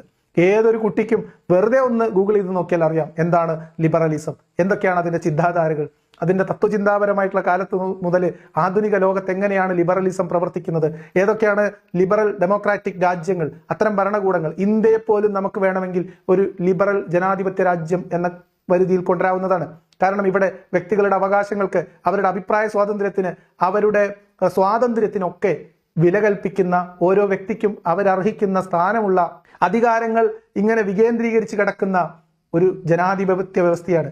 അതിന്റെ എല്ലാ സുഖങ്ങളും അനുഭവിച്ചുകൊണ്ടാണ് അക്ബർ സാഹിബ് ഇവിടെ സ്നേഹ സംവാദങ്ങൾക്ക് വേദി കെട്ടി ഈ ഇതര മതസ്ഥരെ സ്റ്റേജിൽ വിളിച്ചു വരുത്തി അപമാനിച്ചു വിട്ടിരുന്നത് എന്ന് മറന്നുകൊണ്ടാണ്, അന്ന് അതിന്റെ എല്ലാ ശീതള ചായയും അനുഭവിച്ചുകൊണ്ട്, അന്ന് അതുകൊണ്ടുണ്ടാക്കാവുന്ന എല്ലാ സാധ്യതകളെയും പ്രയോജനപ്പെടുത്തിക്കൊണ്ട് ഇപ്പോൾ അതേ സാധ്യതകൾ ഇസ്ലാമിന് നേരെ ചോദ്യചിഹ്നമായി വരുമ്പോൾ, ഇസ്ലാം വിമർശനത്തിന് പാത്രമാകുമ്പോൾ, ഇസ്ലാമിന് പിടിച്ചു നിൽക്കാൻ പറ്റാത്ത തരത്തിലുള്ള വിമർശന ശബ്ദങ്ങൾ ഉയരുമ്പോൾ, ഉത്തരം മുട്ടി പതറുമ്പോൾ, വിശ്വാസികൾ മതം വിടുന്നത് പരസ്യമായി പ്രഖ്യാപിക്കുമ്പോൾ, ഇസ്ലാം മതത്തിനകത്തുള്ള പെൺകുട്ടികൾ അവരുടെ അവകാശങ്ങൾക്ക് വേണ്ടി ശബ്ദിച്ചു തുടങ്ങുമ്പോൾ, ലിബറലിസം എന്ന് പറഞ്ഞാൽ കുത്തഴിഞ്ഞ ജീവിത വ്യവസ്ഥിതിയാണ് എന്ന് നിലവിളിച്ചുകൊണ്ട് പരിഹാരം നമ്മളെ നിച്ച് ഓഫ് ട്രൂത്തിന്റെ അലമാരയിലിരിക്കുന്ന അല്ലാണ്ട് കാപ്പിപ്പൊടി കളറിലുള്ള ചട്ടയുള്ള ഖുർആൻ പരിഭാഷയാണ്.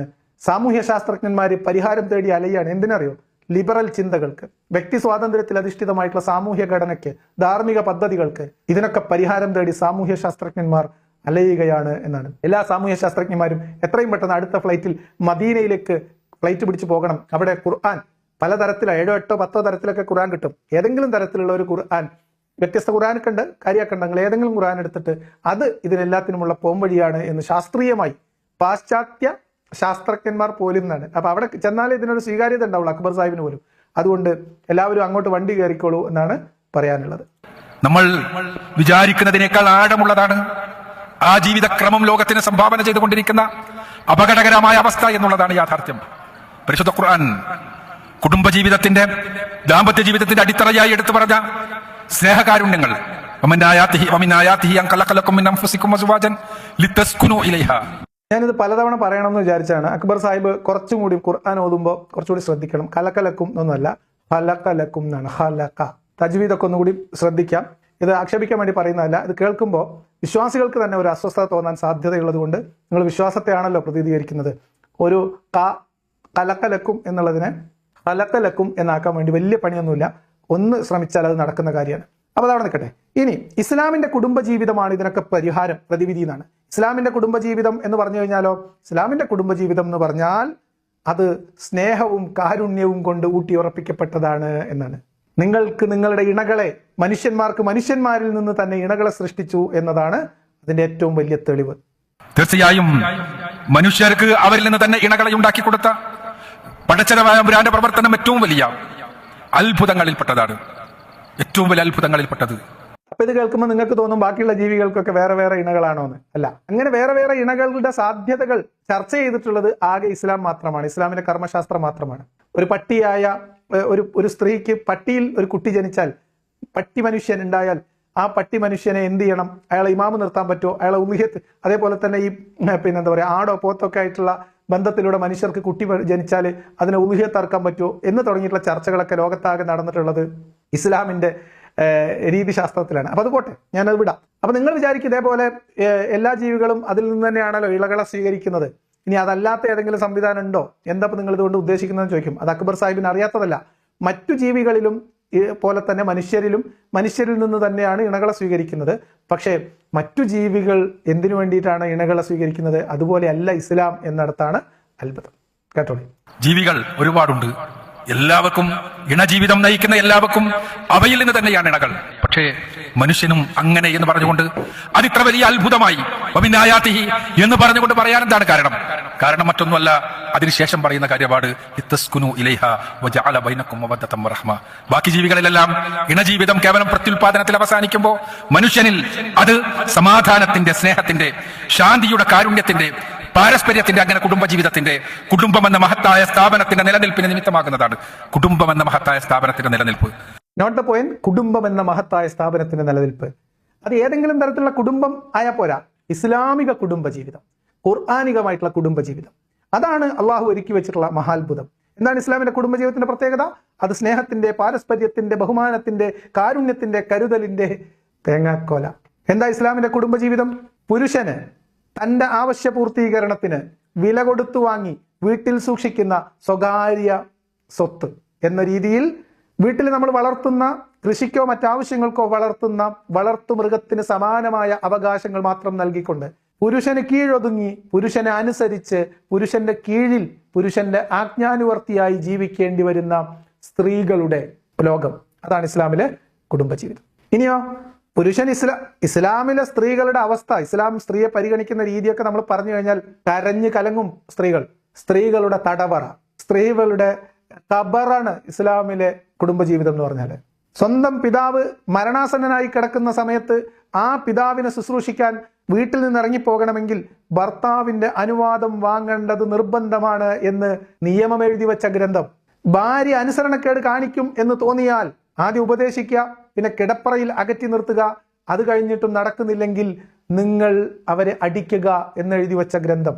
അടിച്ചു പോലും പുരുഷനെ അനുസരിപ്പിക്കാൻ അവകാശം കൊടുക്കുന്ന തരത്തിൽ പുരുഷന് സമ്പൂർണമായി കീഴൊതുങ്ങി നിൽക്കേണ്ട ഒരവസ്ഥയിൽ സ്ത്രീകളെ തളച്ചിടുന്ന ഒരു കുടുംബജീവിതം. ഇനിയോ അങ്ങനെ തളച്ചിടുന്നു എന്ന് മാത്രമല്ല, അങ്ങനെ 4 വരെ സ്ത്രീകളെ ഒരേ സമയം ഈ പുരുഷന്റെ ആവശ്യത്തിന് വേണ്ടി തളച്ചിടാം. അപ്പോഴാണ് തസ്കുനു ഇലൈഹ. ഏതിലേക്ക് തസ്കുനു? എവിടത്തേക്ക് തസ്കുനു? എന്ത് തസ്കുനു എന്നാണ് അക്ബർ സാഹിബ് നിങ്ങൾ പറയണത്? ഇതാണ് ഇസ്ലാമിന്റെ ഇണജീവിതം എന്ന് നിങ്ങൾ വിചാരിച്ചു എവിടെ തീർന്നോ? ഇല്ല. ഇതും പോരാഞ്ഞ് പുരുഷന്മാര് വല്ലോടത്തും ഇസ്ലാമിന് വേണ്ടി അക്രമത്തിന് പോയാൽ, യുദ്ധത്തിന് പോയാൽ, അവിടെ ഏതെങ്കിലും ഒരു ഗോത്രത്തെ ആക്രമിച്ചാൽ ആ ആക്രമിക്കുന്ന ഗോത്രത്തിൽ നിന്ന് പിടിച്ചെടുക്കുന്ന സ്ത്രീകളെ പങ്കിട്ടെടുക്കുന്ന കച്ചവട യുക്തി, എന്നിട്ട് അങ്ങനെ പങ്കിട്ട് കിട്ടുന്ന 20 or 30 അടിമ സ്ത്രീകളെയും കൊണ്ട് ഈ വീടിന്റെ മറ്റൊരോരത്ത് ഷെഡ് കെട്ടിയിട്ട് ഈ സ്ത്രീകളെ മുഴുവൻ താമസിപ്പിച്ച് ഈ സ്ത്രീകളുമായിട്ടൊക്കെ തസ്കുനു ഇലൈഹ. വല്ലാത്ത കുടുംബജീവിതം തന്നെ ഖുർആൻ മുന്നോട്ട് വെക്കുന്ന കുടുംബജീവിതം. ഇത് മുസ്ലിം സ്ത്രീകൾക്ക് മനസ്സിലായിട്ടുണ്ട്, ഇത് മുസ്ലിം സ്ത്രീകൾ മനസ്സിലാക്കിയിരിക്കുന്നു. അതുകൊണ്ടാണ് അക്ബർ സാഹിബിന് ഇപ്പൊ ഈ ബേജാറ്, കുടുംബം നിലനിൽക്കണം എന്നുള്ള ബേജാറ്. കുടുംബം നിലനിൽക്കണമെങ്കിൽ ഈ ഭാര്യയെ അടിക്കാം എന്ന് എഴുതി വെച്ച അതേ ഖുർആൻ വചനത്തിൽ ഉത്തമയായ സ്ത്രീ എന്ന് പറഞ്ഞാൽ ഭർത്താവിനെ അനുസരിക്കുന്നവളാണ് എന്നും എഴുതി വെച്ചിട്ടുണ്ട്. അപ്പൊ നിങ്ങൾ ആലോചിച്ച് നോക്കൂ, അത്രയും സുദൃഢമായ ഒരു കുടുംബ ബന്ധം, സുദൃഢമായ ഒരു കുടുംബ ബന്ധമാണ് ഇസ്ലാമിന്റെ കുടുംബജീവിതം. ആ ദൃഢതയ്ക്ക് ഭംഗം വരുത്തുന്ന തരം പുതിയ സങ്കല്പത്തിലുള്ള കുടുംബങ്ങൾ, പുതിയ ധാർമ്മിക രീതികൾ, പുതിയ ചിന്തകൾ, ശൈലികൾ അത് സമൂഹത്തിൽ വ്യാപിക്കുന്നു. നമ്മുടെ കുട്ടികൾ അതിൽ ആകൃഷ്ടരാകുന്നു. ഇത് വലിയ ഫിത്തനയാണ് എന്നാണ് അക്ബർ സാഹിബ് പറയുന്നത്. കുടുംബം എന്ന യാഥാർത്ഥ്യത്തെക്കുറിച്ച് പഠിക്കുവാൻ പലരും പരിശ്രമിച്ചു പോന്നിട്ടുണ്ട്. കുടുംബം എന്ന സ്ഥാപനം, ആ സ്ഥാപനം എങ്ങനെയാണ് ഉണ്ടായത്? മനുഷ്യനിൽ മാത്രം. കുടുംബം എന്ന സ്ഥാപനം മനുഷ്യന്റെ ഏറ്റവും അടിസ്ഥാനപരമായ സ്ഥാപനമാണ്. അതെങ്ങനെയുണ്ടായി എന്ന് പരിശോധിക്കാൻ, പഠിക്കാൻ നരവംശ ശാസ്ത്രജ്ഞന്മാർ ഏറെ പരിശ്രമിച്ചു പോന്നിട്ടുണ്ട്. അതെ, ഓൽക്കൊന്നും ഉത്തരം കിട്ടിയിട്ടില്ല. കാരണം ഇത് അള്ളാഹ് പ്രത്യേകമായിട്ട് പണിഞ്ഞിറക്കിയ സാധനമാണ്. എന്തറിയോ? കുടുംബം. ഏത് കുടുംബം? ഇസ്ലാമിലെ കുടുംബം. പക്ഷെ അവർക്കെല്ലാം മുന്നിൽ അത്ഭുതമായി, പുരുഷൻ എല്ലാ സ്ഥാപനങ്ങളെയും ഉണ്ടാക്കുന്നത് പുരുഷനാണെങ്കിൽ പുരുഷൻ ഒരു കാരണവശാലും ഉണ്ടാക്കാൻ ഒരു സാധ്യതയുമില്ലാത്ത, പുരുഷൻ ഉത്തരവാദിത്തങ്ങൾ മാത്രം നൽകുന്ന, പുരുഷന് പ്രയാസങ്ങൾ നൽകുന്ന കുടുംബം എന്ന സ്ഥാപനം. അതെല്ലാം വിശദീകരണം ആവശ്യമുള്ള ശബ്ദങ്ങളാണ് എന്ന് എനിക്കറിയാം, ഞാൻ വിശദീകരിക്കുന്നില്ല. വിശദീകരിക്കേണ്ടി വരും, വിശദീകരിച്ച് വേർക്കേണ്ടി വരും. കുടുംബജീവിതത്തിന്റെ ഉറവിടം, എങ്ങനെയാണ് മനുഷ്യൻ കുടുംബമായി ജീവിക്കേണ്ടി വരുന്നത്, ജീവിച്ചു തുടങ്ങിയത് എന്ന് നരവംശ ശാസ്ത്രജ്ഞന്മാർ പഠിച്ച് എഴുതിയ ഒരു കാര്യം ഉസ്താദ് കണ്ടിട്ടില്ല. ഉസ്താദ് മനസ്സിലാക്കുന്നത് കുടുംബം എന്ന് പറഞ്ഞാൽ പുരുഷൻ ഒരു തരത്തിൽ ഉപകാരമില്ലാത്ത, പ്രത്യേകിച്ച് ഇസ്ലാമിലെ കുടുംബജീവിതം എന്ന് പറഞ്ഞാൽ പുരുഷൻ ഒരു ഉപകാരമില്ലാത്ത ഒരു സാധനമാണ്. അതിന്റെ കോലമാണ് ഞാൻ നേരത്തെ വർണ്ണിച്ചത്, അല്ലെ? കുടുംബം എന്ന് പറയുന്നത്, ഈ സംവിധാനം എന്ന് പറയുന്നത് പുരുഷന് വേണ്ടി പുരുഷനാൽ ഉണ്ടാക്കിയ ഒരു സങ്കല്പം തന്നെയാണ്. അതിൽ ഏത് ശാസ്ത്രജ്ഞന്മാർക്ക് സംശയമുള്ളത്? അതല്ല എന്ന് പറയുന്ന ആൾക്കാരുണ്ട്. അവിടെ പോലും അത്തരം കുടുംബങ്ങളിൽ സ്ത്രീകൾക്ക് വേണ്ടി സ്ത്രീകളാൽ ഉണ്ടാക്കിയ കുടുംബമാണ് എന്ന് ചിന്തിക്കുന്നിടത്ത് അത്തരം കുടുംബങ്ങൾ ഉണ്ടായിരുന്നു. അത്തരം കുടുംബങ്ങളിൽ പുരുഷന് ഇസ്ലാം ഇപ്പൊ കൽപ്പിച്ചു കൊടുക്കുന്ന വിലയും നിലയും ഉണ്ടായിരുന്നു എന്നുകൂടി അതിനോട് ചേർത്ത് പഠിച്ചാൽ മതി. അങ്ങനെ പലതരത്തിലുണ്ടായിരുന്ന കുടുംബ സങ്കല്പങ്ങളും വിവാഹ സങ്കല്പങ്ങളും വിവാഹ രീതികളും ഒക്കെ ഉണ്ടായിരുന്ന ഒരു പ്രദേശത്ത് ജനിച്ച് ജീവിച്ച മുഹമ്മദ്, സ്ത്രീകൾക്ക് അധികാരമുണ്ടായിരുന്നിടത്ത്, സ്ത്രീകൾക്ക് അവകാശങ്ങൾ ഉണ്ടായിരുന്ന ഒരു കാലഘട്ടത്തിൽ ആ തരത്തിലുള്ള അധികാരം കയ്യിലുണ്ടായിരുന്ന ഒരു സ്ത്രീയുടെ ഭർത്താവായി 25-ാം വയസ്സിൽ സേവനം ആരംഭിച്ച മുഹമ്മദ് ആ സ്ത്രീയുടെ മരണം വരെ ഉത്തമനായ ഒരു ഭർത്താവായി ജീവിച്ച ചരിത്രം മുന്നിലുണ്ട്. അതുകൊണ്ട് സ്ത്രീകളുടെ അധികാരങ്ങളെ മുഴുവൻ തച്ചോടച്ച് കളഞ്ഞിട്ട് സ്ത്രീകൾ കേവലം പുരുഷന്റെ ആജ്ഞാനുവർത്തികളായ, പുരുഷന്റെ വീട്ടിലെ തൊഴിലെടുപ്പുകാരായ, പുരുഷന്റെ ശാരീരികവും മറ്റുമായിട്ടുള്ള കുടുംബപരവുമായിട്ടുള്ള ആവശ്യങ്ങൾ നിറവേറ്റുന്നതിന് വേണ്ടി മാത്രം ഉപയോഗിക്കാവുന്ന വസ്തുക്കളാക്കി കുടുംബജീവിതത്തെ ഇസ്ലാമികമായ ഒരു കുടുംബ ചട്ടക്കൂടിലേക്ക് കൊണ്ടുവന്നത് മുഹമ്മദ് അനുഭവിച്ചു തീർത്ത സ്ത്രീ കേന്ദ്രീകൃതമായ ഒരു കുടുംബത്തിന്റെ അനുഭവം, അതിനുള്ള പ്രതികാരവും കൂടിയും അതിന്റെ ഫ്രസ്ട്രേഷനും കൂടി ആയിരുന്നോ എന്ന് സ്വാഭാവികമായിട്ടും മുഹമ്മദിന്റെ കുടുംബജീവിതവും മുഹമ്മദിന്റെ ഖദീജയുടെ മരണത്തിന് ശേഷമുള്ള മുഹമ്മദിന്റെ ലൈംഗിക ജീവിതവും ഒക്കെ ഒന്ന് അനലൈസ് ചെയ്താൽ സാധാരണക്കാർക്ക് സംശയം തോന്നാൻ സാധ്യതയുണ്ട്. ഇതൊക്കെ വിശ്വാസികൾ ഇപ്പം മനസ്സിലാക്കി വരുന്നു. എന്നിട്ട് കലക്കലക്കും അൻഫുസിക്കും ലിതസ്കുനു ഇലൈഹാണ്. അപ്പൊ എന്താ കുടുംബജീവിതം എന്ന് പറഞ്ഞാല് പുരുഷന് ഇങ്ങനെ കേവലമായിട്ടുള്ള പ്രത്യുൽപാദനമല്ല, അത് ഒരു സമാധാനം, ഒരു സന്തോഷം, ഒരു സ്വസ്ഥതയും ഒക്കെ കിട്ടാൻ വേണ്ടിയിട്ട് ഇണകൾ എന്ന രീതി. നിങ്ങൾക്കറിയോ ഇസ്ലാമിലെ കുടുംബജീവിതത്തിലെ തസ്കുനുവിന്റെ കഥ? അല്ലാണ്ട് 4 ഭാര്യമാരെ കല്യാണം കഴിക്കുന്ന ഒരാൾക്ക് തിങ്കളാഴ്ച ഒരിടത്തേക്ക് തസ്കുനു, ചൊവ്വാഴ്ച മറ്റൊരിടത്തേക്ക് തസ്കുനു, ബുധൻ 1, വ്യാഴം 1 തസ്കുനു.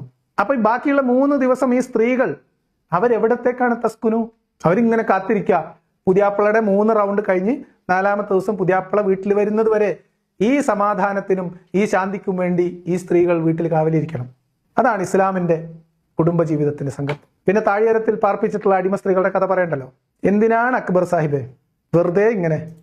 അടുത്ത തലമുറക്ക്, മക്കളുടെ വളർച്ചയ്ക്ക് വേണ്ടി, അടുത്ത തലമുറയുടെ മാനസികവും വൈകാരികവും ശാരീരികവുമായ ആരോഗ്യത്തിന് വേണ്ടി, ആ ആരോഗ്യം നിലനിന്ന് പുതിയ തലമുറ എല്ലാ അർത്ഥത്തിലും പുരോഗമിച്ച് മുന്നോട്ട് പോകുന്നതിന് വേണ്ടി കൃത്യമായി പടച്ചതമ്പുരാന്റെ നിർദ്ദേശാനുസരണം അള്ളാഹുവിന്റെ ദാനമായി ഉണ്ടായിട്ടുള്ളതാണ് മനുഷ്യനിലെ കുടുംബം എന്ന് നമുക്ക് കാണാൻ കഴിയും. രണ്ടാമതായി സ്ത്രീകൾക്ക് വേണ്ടിയുള്ളതാണ് കുടുംബം. ഇസ്ലാമിലെ കുടുംബം എന്തായാലും സ്ത്രീകൾക്ക് വേണ്ടിയിട്ടുള്ളത് തന്നെയാണ്. കാരണം അവരാണ് എഴുതി വെച്ചത്, ഞങ്ങൾക്ക് 2 തന്നാലും ഞങ്ങൾ ശരിയാവും പഠിച്ചോനെ, അതുകൊണ്ട് ഞങ്ങൾ അനുസരണക്കേട് കാണിക്കുകയാണെങ്കിൽ ഞങ്ങളെ തല്ലണം എന്ന് ഭർത്താക്കന്മാർക്ക് നിയമമിറക്കി കൊടുത്തത് സ്ത്രീകൾ ഉണ്ടാക്കിയ കുടുംബമാണ് ഇസ്ലാമിന്റെ കുടുംബജീവിതം. ഇത് പറഞ്ഞ് പ്രശ്നമാവും. സ്ത്രീകൾക്ക് വേണ്ടി ഉണ്ടാക്കിയതാണ്. സന്താനങ്ങളെ നല്ല രീതിയിൽ വളർത്താൻ വേണ്ടിയിട്ടാണ് അള്ളാഹ് ഉണ്ടാക്കിയ കുടുംബമാണ്. അള്ളാഹ് ഉണ്ടാക്കിയ ഏത് കുടുംബം? 4 ഭാര്യമാരും ആവശ്യത്തിലധികം അടിമ സ്ത്രീകളെ വീടിന് ചുറ്റും ഷെഡ് കെട്ടി താമസിപ്പിക്കുന്ന കുടുംബജീവിതമോ? ഞാൻ കൂടുതൽ ഇനി പറയുന്നില്ല. ഈ കുടുംബം തകരുന്നതോടുകൂടി അടുത്ത തലമുറയാണ് തകരുക. കുടുംബം തകരുന്നതോടുകൂടി സ്ത്രീകളുടെ വിലയാണ് ഇല്ലാതെയാവുക. ഈ വസ്തുതകൾ മനസ്സിലാക്കിക്കൊണ്ട് വേണം നമ്മൾ പുതിയ തലമുറയുടെ അല്ലെങ്കിൽ പുതിയ കാലഘട്ടത്തിന്റെ ലിബറലിസത്തിന്റെ എല്ലാം പോക്ക് നമ്മൾ മനസ്സിലാക്കുവാൻ. നിലവിളി കാണാനൊരു രസമൊക്കെ ഉണ്ട്. ഈ കുടുംബം തകർന്നാൽ, ഏത് കുടുംബം? പുരുഷന് കീഴൊതുങ്ങി, പുരുഷനെ അനുസരിച്ച്, പുരുഷന്റെ അനുവാദത്തിന് കാത്തുനിന്ന്, പുരുഷന്റെ കീഴിൽ മാത്രം അവകാശങ്ങളൊക്കെ, പുരുഷനിൽ പാതി മാത്രം അവകാശങ്ങൾ നിശ്ചയിച്ച് നിർണയിക്കപ്പെട്ടിട്ടുള്ള ഇസ്ലാമിക കുടുംബജീവിതം തകർന്നാൽ അടുത്ത തലമുറ തകരുന്നോ? തകരാൻ പോകുന്നത് എന്താണെന്നറിയോ? ഇസ്ലാമിന്റെ ഭദ്രതയാണ്. ഇസ്ലാം എന്ന് പറയുന്ന മതത്തിന്റെ സകല അവകാശവാദങ്ങളും തകർന്ന് തരിപ്പണമാകും. കാരണം സ്ത്രീ സമത്വം എന്ന ഒരാശയം, സ്ത്രീ പുരുഷ തുല്യത എന്നൊരാശയം, സ്ത്രീകളും പുരുഷന്മാരെ പോലെ അവകാശങ്ങളുള്ള, വ്യക്തിത്വമുള്ള, തുല്യമായ അന്തസ്സുള്ളവരാണ് എന്ന് അംഗീകരിക്കുന്ന ഒരു കുടുംബ സംവിധാനം, ഒരു സാമൂഹ്യ സാഹചര്യം സൃഷ്ടിക്കപ്പെട്ടാൽ അള്ളാഹുവിന്റെ ദീന് പുക പോലെ മറഞ്ഞു പോകും എന്നുള്ള തിരിച്ചറിവാണ് കുടുംബം എന്ന നിലവിളിയിലേക്ക് വന്നിട്ടുള്ളത്. അതാണ് പ്രശ്നം. ഇസ്ലാം സ്ത്രീകളോട് കാണിക്കുന്ന സകല വിവേചനത്തെയും ക്രൂരതയെയും അത് ഏറ്റവും മികച്ച ദൈവിക നിയമമാണ്, അതിനേക്കാൾ മികച്ചത് ഒന്നില്ല എന്ന അവകാശവാദം, പുരുഷനും സ്ത്രീക്കും തുല്യമായ അന്തസ്സും അവകാശവും പരസ്പരം സ്നേഹവും ബഹുമാനവും ഒരുപോലെ ലഭിക്കുന്ന ഒരു കുടുംബ പശ്ചാത്തലം ഉണ്ടായി വന്നാൽ ഇസ്ലാം ഒന്നുമല്ല എന്ന് നാട്ടുകാർ തിരിച്ചറിയും. ആൾക്കാർക്ക് ഇപ്പോഴേ അറിയാം, പക്ഷെ ന്യായീകരിച്ച് നിൽക്കാൻ പോലും ആളെ കിട്ടാത്ത ഒരവസ്ഥ വരും. ആ ബേജാറാണ് ഇപ്പോൾ ഇസ്ലാമിലെ കുടുംബം തകരുന്നേ, ലോണ്ട ലിബറലിസം കയറി വന്നാൽ ഇസ്ലാമിന്റെ മേൽക്കൂര കത്തിപ്പോകും എന്ന് നിലവിളിക്കുന്നത്. കുടുംബം തകരും, കുട്ടികൾ അനാഥരാകും, സ്ത്രീകൾ ബുദ്ധിമുട്ടും. സ്ത്രീകൾക്ക് ഏറ്റവും നല്ലത് വീടിനകത്തുള്ള ഇരുട്ടുമുറിയാണ് എന്ന അള്ളാഹുവിന്റെ വചനം എത്ര ശരിയാണ് എന്ന് നമ്മൾ പിന്നീട് മനസ്സിലാക്കും. അപ്പൊ നിങ്ങൾ ഖേദിക്കേണ്ടി വരും എന്ന ഒരുതരം ഭീഷണിയാണ്. പുതിയ ലോകക്രമത്തിൽ കുടുംബ സ്ഥാപനം തകർന്നു പോകുക തന്നെ ചെയ്യും. എന്തുകൊണ്ടെന്നാൽ പുതിയ ലോകക്രമം, മുതലാളിത്തത്തിന്റെ ലോകക്രമം, ലിബറലിസത്തിന്റെ ലോകക്രമം സമൂഹത്തെ പഠിപ്പിക്കുന്നത് സുഖിക്കുക, സുഖിക്കുക, വീണ്ടും സുഖിക്കുക, അത് മാത്രമാണ് നമ്മുടെ ജീവിതത്തിന്റെ ലക്ഷ്യമെന്നാണ്. വാസ്തവത്തിൽ ലിബറലുകൾ അങ്ങനെ ഒരു ആശയം മുന്നോട്ട് വെക്കുന്നവരാണോ? അവനവന്റെ സുഖം മാത്രം ആണോ? അങ്ങനെ ഒരാശയം പഠിപ്പിച്ച സുഖം സുഖം സുഖം, മരിക്കുന്നത് വരെ സുഖം, മരിച്ചു ചെന്നാൽ മരണമില്ലാത്ത സുഖം എന്ന ചിന്തയിലേക്ക് ആളുകളെ നയിച്ച ഒറ്റ ഒരു നേതാവുള്ളൂ ലോകത്തെ, അത് സാക്ഷാൽ മുഹമ്മദ് നബിയാണ്. മുഹമ്മദ് നബിക്ക് സുഖത്തിന് ഒരു ബുദ്ധിമുട്ടുണ്ടാവരുത് എന്ന് വളരെ കൃത്യമായിട്ടുള്ള നിർബന്ധമുണ്ടായിരുന്ന അള്ളാഹു മുഹമ്മദ് നബിക്ക് സുഖത്തിന് ഒരല്ലലും ഉണ്ടാവാതിരിക്കാൻ ഏതെങ്കിലും സ്ത്രീ സ്വന്തം ശരീരം ദാനം ചെയ്യാൻ വന്നാൽ അവരെയും മുഹമ്മദ് നബിക്ക് അനുവദിച്ചു തന്നിരിക്കുന്നു എന്ന് ആയത്തിറക്കി കൊടുത്തിട്ട്, ഇത് സത്യവിശ്വാസികളെ കൂടാതെ നിനക്ക് പ്രത്യേകമുള്ള ഓഫർ ആകുന്നു എന്ന് പറഞ്ഞ അള്ളാഹ് അല്ലേ, ലോകത്തെമ്പാടുമുള്ള ഈ പറയപ്പെടുന്ന ഗോത്രങ്ങളെ മുഴുവൻ ആക്രമിക്കുമ്പോൾ അവിടുത്തെ സ്ത്രീകളെ ഒരാകർഷണ വസ്തുവായി യോദ്ധാക്കൾക്കിടയിൽ പ്രേരിപ്പിച്ച് യുദ്ധത്തിൽ പോകുമ്പോൾ അവിടെ സ്ത്രീകളെ പിടിച്ചെടുത്ത് യോദ്ധാക്കൾക്ക് ലൈംഗിക ആവശ്യങ്ങൾക്ക് വേണ്ടി വീതം വെച്ച് കൊടുത്തു മുഹമ്മദ്. എങ്ങാനും നിങ്ങൾ അങ്ങനെ പോകുമ്പോൾ യുദ്ധത്തിൽ മരിച്ചു കഴിഞ്ഞാൽ നിങ്ങൾ അവിടെ കുളിപ്പിക്കുകയും മര്യാദക്ക് മറമാടുകയും ചെയ്തിട്ടില്ലെങ്കിൽ പോലും നിങ്ങൾ അവിടെ സ്വർഗത്തിലേക്ക് ചോദ്യം പറച്ചിലൊന്നുമില്ലാതെ എത്തപ്പെടുമെന്നും അവിടെ നിങ്ങൾക്ക് പറയില്ല, സ്ത്രീകൾ ഉണ്ടാകുമെന്ന് ഓഫർ കൊടുത്ത മുഹമ്മദ്. സ്വർഗത്തിന്റെ വർണ്ണനകളിൽ ഏറ്റവും പ്രധാനമായതും ഏറ്റവും കൂടുതൽ തവണ സംസാരിച്ചിട്ടുള്ളതുമായിട്ടുള്ളത് സ്ത്രീകളെ കുറിച്ചാണ്, സ്ത്രീകളെ സംബന്ധിച്ചാണ്. അപ്പം മരണം വരെ സ്ത്രീകള്, മരിച്ചു കഴിഞ്ഞാൽ അവിടെയും സ്ത്രീകള്. ആകെയുള്ളത് ഇസ്ലാമിന്റെ ചെറിയ ചെറിയ നിബന്ധനകള്. ആരാണ് ഈ സുഖം സുഖം സുഖം എന്ന രീതിയിൽ? നോക്കൂ, മരിച്ചു കഴിഞ്ഞാൽ സുഖിക്കണം എന്ന സുഖമോഹികളാണ് ഇവിടെ ഈ കിടന്ന് പെടാപ്പാടക്കപ്പെടുന്നത്. ആണും പെണ്ണും തുല്യരാണ്, അവര് തുല്യമായിട്ടുള്ള അന്തസ്സുള്ളവരാണ് എന്ന് ബോധ്യമുണ്ടായിട്ടും അത് സമ്മതിക്കാതെ, അതിനുവേണ്ടി അത് സമ്മതിച്ചു തരൂല എന്ന് പറഞ്ഞ് നാട് നീളെ നുണ പറഞ്ഞു നടക്കുന്നത് എന്തിനാണെന്നറിയോ? അക്ബർ സാഹിബ് ഇപ്പൊ ഈ ചെയ്യുന്ന പ്രയത്നം എന്തിനാ? നാളെ സ്വർഗത്തിൽ പോയിട്ട് സുഖിക്കാൻ, കള്ളും പെണ്ണുമായിട്ട് സുഖിക്കാൻ, അല്ല എന്തിനാ? നമ്മളെ കൂടെ ജീവിക്കുന്ന മനുഷ്യരെല്ലാവരും തുല്യമായ അന്തസ്സുള്ളവരാണ് എന്ന മാനവിക ദർശനത്തെ അംഗീകരിക്കൂല എന്നിവർ വാശി പിടിച്ചത് അങ്ങനെയല്ല എന്ന് ശഠിച്ച് അതിനെ ന്യായീകരിച്ച് മെഴുകുന്നത് എന്തിനാണെന്നറിയോ? അവിടെ പോയിട്ട് സുഖിക്കാൻ, അല്ലാതെ എന്തിനാ? ആരാണ് സുഖമോഹികൾ? അതിനവർ സ്വാതന്ത്ര്യമെന്നും സമത്വമെന്നും പേരെടുത്ത് പറയുന്നു എന്ന് മാത്രം. ആ സുഖിക്കുക മാത്രം, യാതൊരു ഉത്തരവാദിത്തങ്ങളും ഇല്ലാത്ത സുഖം. അതുകൊണ്ട് തന്നെ അടുത്ത തലമുറ ഉണ്ടാകണമെന്നുള്ള ബോധം പോലും ഇല്ലാത്ത സുഖം. ആ സുഖത്തിലൂടെ കടന്നു പോകുമ്പോൾ ജപ്പാൻ പ്രധാനമന്ത്രിയെ പോലെയുള്ള ആളുകൾക്ക്, ഉത്തരവാദപ്പെട്ട ആളുകൾക്ക് അവിടുത്തെ പൗരന്മാരോട് കരഞ്ഞു പറയേണ്ടി വരുന്നു, പൗരന്മാരെ നിങ്ങളൊന്ന് അടുത്ത തലമുറയെ നിർമ്മിച്ചു തരൂ എന്ന്, നിങ്ങളൊന്ന് കുട്ടികളെ ഉത്പാദിപ്പിക്കൂ എന്ന്. എന്തൊരു കഷ്ടമാണ്. ജപ്പാൻ പ്രധാനമന്ത്രി എന്തുകൊണ്ടാണ് അവിടെയുള്ള മനുഷ്യരെ മുഴുവൻ 4 ഭാര്യമാരെ നിർബന്ധമായി കല്യാണം കഴിപ്പിച്ച് അതിൽ 6 വീതം കുട്ടികളെ ഉൽപ്പാദിപ്പിക്കാൻ നിർബന്ധമായ നിയമം കൊണ്ടുവരാത്തതെന്നാണ് അക്ബർ സാഹിബിന് അത്ഭുതം. നോക്കൂ, ഇതുകൊണ്ടാണ് അള്ളാഹു മുൻകൂട്ടി പറഞ്ഞത് കല്യാണം കഴിക്കുമ്പോൾ കൂടുതൽ അള്ളാഹു അല്ല നബി പറഞ്ഞത്. നബി പറഞ്ഞാൽ അള്ള പറഞ്ഞതായിരിക്കും കേട്ടോ, കൺഫ്യൂഷൻ ആവണ്ട. കല്യാണം കഴിക്കുന്ന സമയത്ത് കൂടുതൽ പ്രസവിക്കുന്ന സ്ത്രീകളെ കല്യാണം കഴിക്കണം.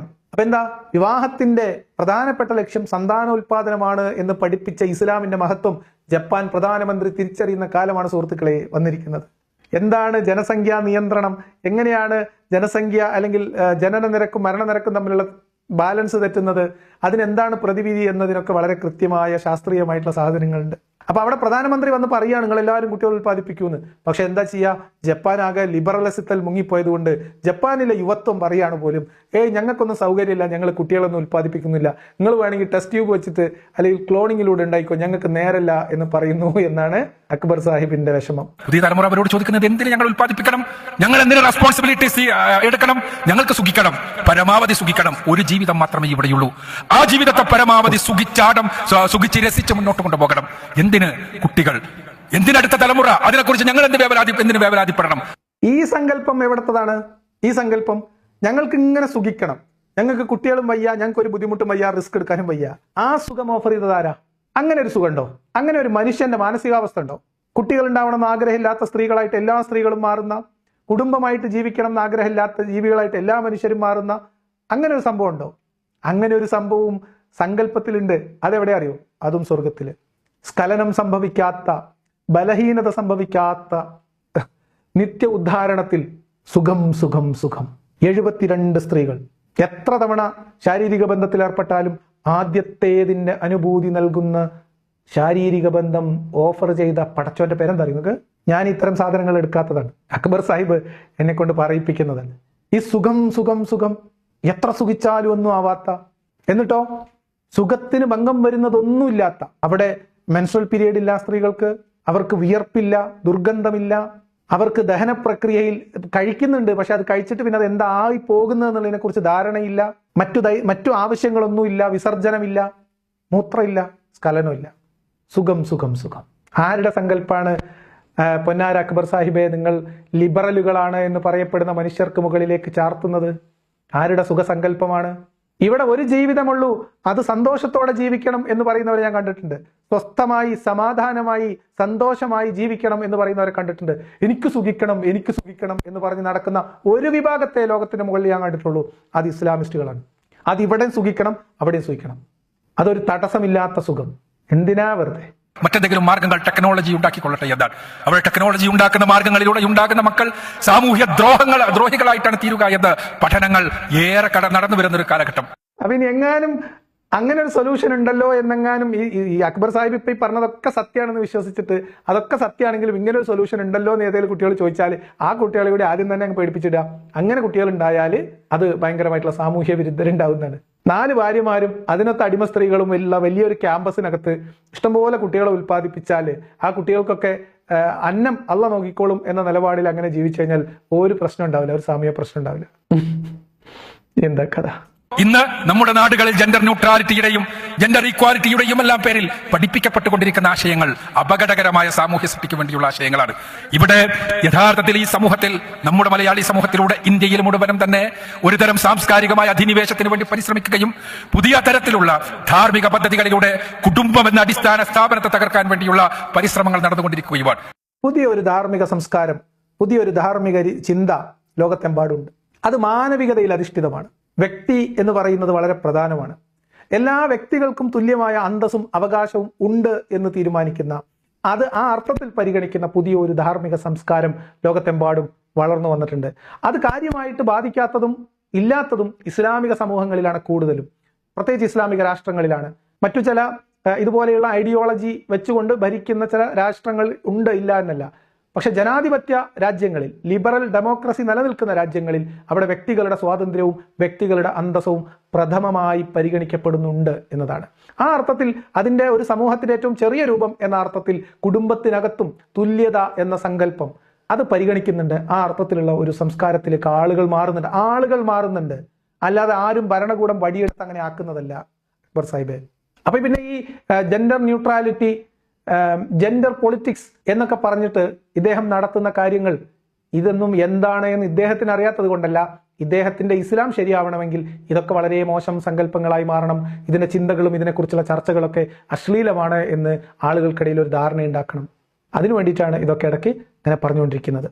നമ്മുടെ യുവതി യുവാക്കളെ മസ്തിഷ്ക പ്രക്ഷാളനം ചെയ്യുന്ന രൂപത്തിലുള്ള ജെൻഡർ ക്ലബ്ബുകളും ജെൻഡർ ന്യൂട്രൽ ആശയങ്ങളും LGBTQ ആക്ടിവിസവും എല്ലാം സജീവമാവുകയാണ്.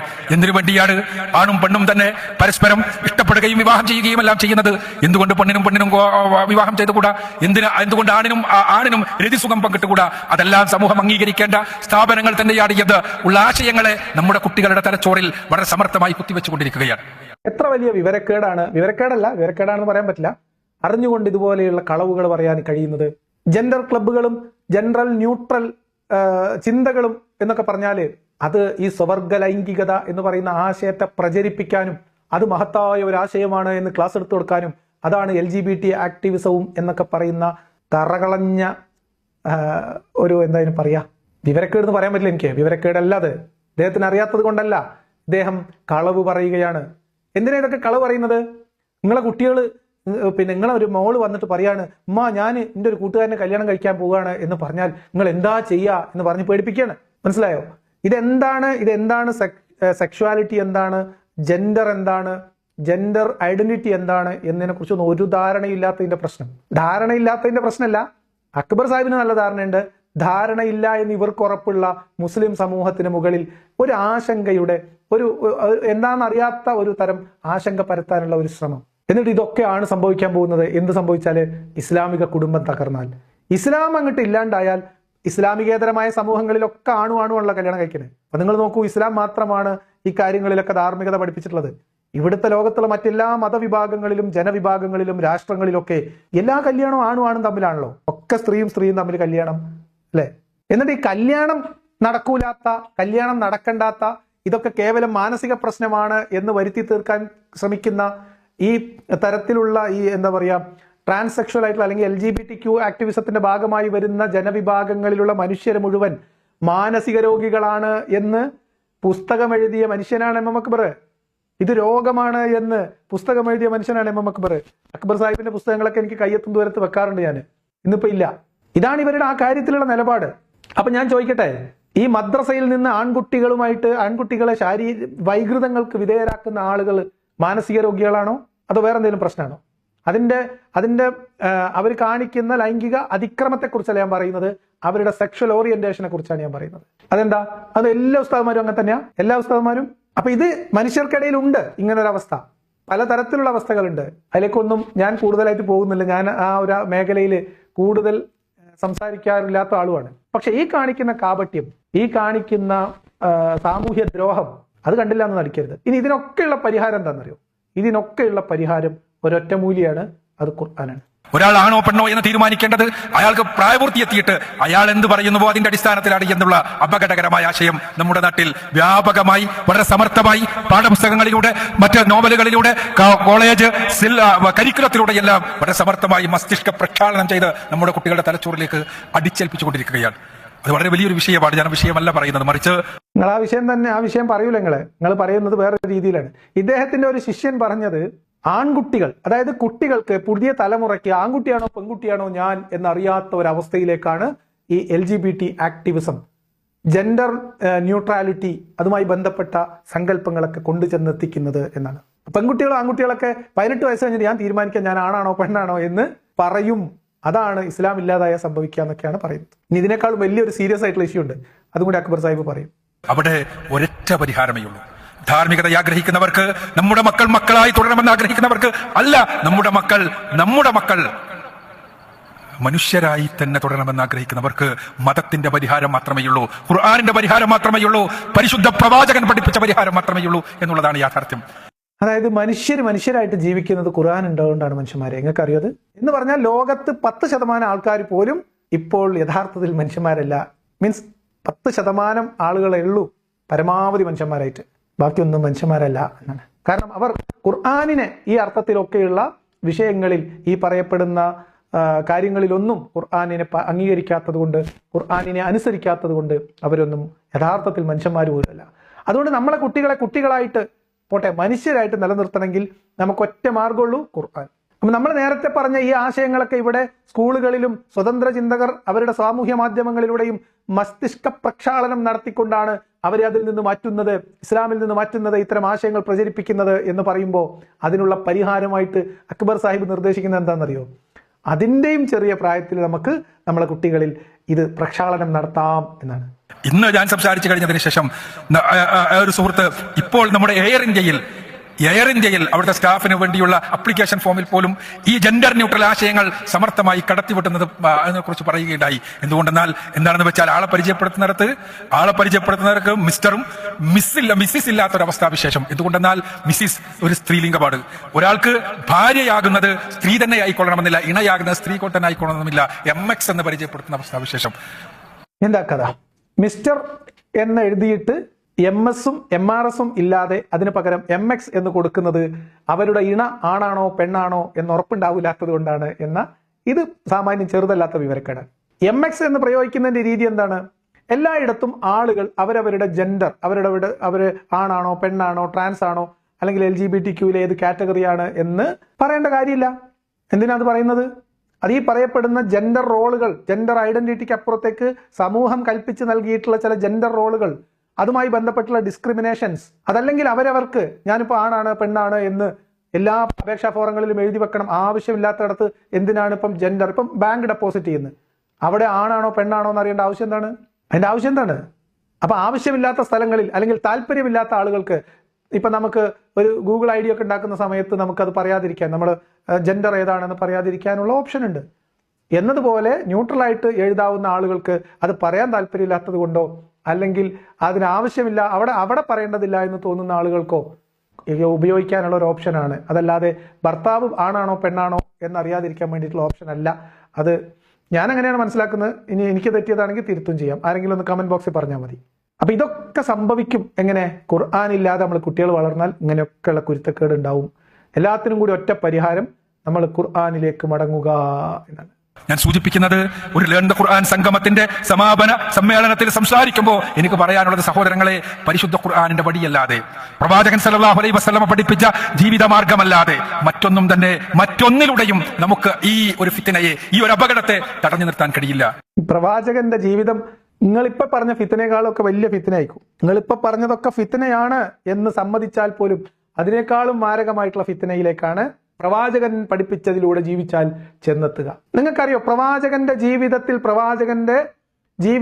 പ്രവാചകൻ അനുവർത്തിച്ചു വന്ന രീതികളിൽ 10% പോലും ഇന്ന് നമുക്ക് പ്രയോഗിക്കാൻ പറ്റാത്തതാണ്. 10%. അതിന് പല കാരണങ്ങളുണ്ടാവും. നിയമപരമായിട്ടുള്ള കാരണങ്ങളുണ്ടാവും, ധാർമ്മികമായിട്ടുള്ള കാരണങ്ങളുണ്ടാകും, സാങ്കേതികമായിട്ടുള്ള കാരണങ്ങളുണ്ടാവും. പ്രവാചകന്റെ ജീവിത രീതിയുടെ 10% പോലും, പ്രത്യേകിച്ച് സാമൂഹ്യ ജീവിതം, കുടുംബജീവിതം തുടങ്ങിയിട്ടുള്ള ഒരു കാര്യങ്ങളിലും ഒരു മനുഷ്യനും ഒരു തരത്തിലുമുള്ള ഒരു മാതൃകയും ഇല്ലാത്ത ഒരു ജീവിതമാണ് മുഹമ്മദ് നബിയുടെ. എന്നിട്ടാണ് മുഹമ്മദ് നബി പഠിപ്പിച്ച ജീവിതമാണ് ഇപ്പൊ ഈ ഇദ്ദേഹം ഉണ്ടാക്കി പറഞ്ഞ പ്രശ്നങ്ങളെക്കാളൊക്കെ വലിയ പ്രശ്നം എന്നാണ്. യഥാർത്ഥത്തിൽ ഇദ്ദേഹം പറഞ്ഞ പ്രശ്നങ്ങളൊക്കെ ആണോ പ്രശ്നം? അങ്ങനെ വല്ല പ്രശ്നങ്ങളും ഇതിനൊക്കെ ഉണ്ടോ ഇദ്ദേഹം പറയുന്ന കാര്യങ്ങൾക്ക്? ഖുർആൻ ഇല്ലാണ്ടായാൽ അങ്ങനെ ആളുകൾക്ക് ആണാണോ പെണ്ണാണോ എന്ന് അറിയാതെ ഇവിടെ നിലവിളിച്ച് നടക്കുന്ന, കുട്ടികൾ ഉത്പാദിപ്പിക്കാത്ത, അല്ലെങ്കിൽ അടുത്ത തലമുറയുണ്ടാവൂലാത്ത, വിവാഹം നടക്കൂലാത്ത അങ്ങനത്തെ പ്രശ്നം ഉണ്ടാവുമെന്ന് വിചാരിക്കുന്നുണ്ടോ ഖുർആൻ ഇല്ലാതായാൽ?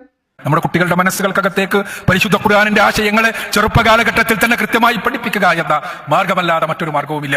എന്തുകൊണ്ടെന്നാൽ, അല്ല സാഹിബ്, അപ്പൊ നിങ്ങൾ ചെറിയ പ്രായത്തിൽ തന്നെ പഠിപ്പിക്കുന്നില്ലേ? 5 വയസ്സ് 6 വയസ്സിൽ കുട്ടികൾ, 5 വയസ്സിൽ 4 വയസ്സ് 5 വയസ്സ് മുതൽ കുട്ടികൾ മദ്രസയിൽ പോകുന്നില്ലേ? നിങ്ങൾ അത് മുതൽ ചെറിയ പ്രായത്തിൽ പഠിപ്പിക്കുന്നില്ലേ? മതനിയമങ്ങൾ നിർബന്ധിച്ച് ശീലിപ്പിക്കുന്നില്ലേ? നിസ്കരിക്കാൻ കൽപ്പിക്കുന്നില്ലേ? അടിക്കുന്നില്ലേ? എന്താ കഥ? ഇത് നിങ്ങൾ കാലങ്ങളായിട്ട് ചെയ്തു പോരുന്നതല്ലേ? ഇതിന്റെ ഇപ്പൊ അതൊന്നും ശരിയാവുന്നില്ല എന്നാണോ പറയണത്? അതിനല്ലേ നിങ്ങൾ 3 വയസ്സിൽ തുടങ്ങിയിട്ടുള്ള അൽഫിത്ര തുടങ്ങിയത്? എന്നിട്ടും ശരിയാവണില്ലേ സാഹിബേ? വലിയ പ്രശ്നമാണ് കേട്ടോ.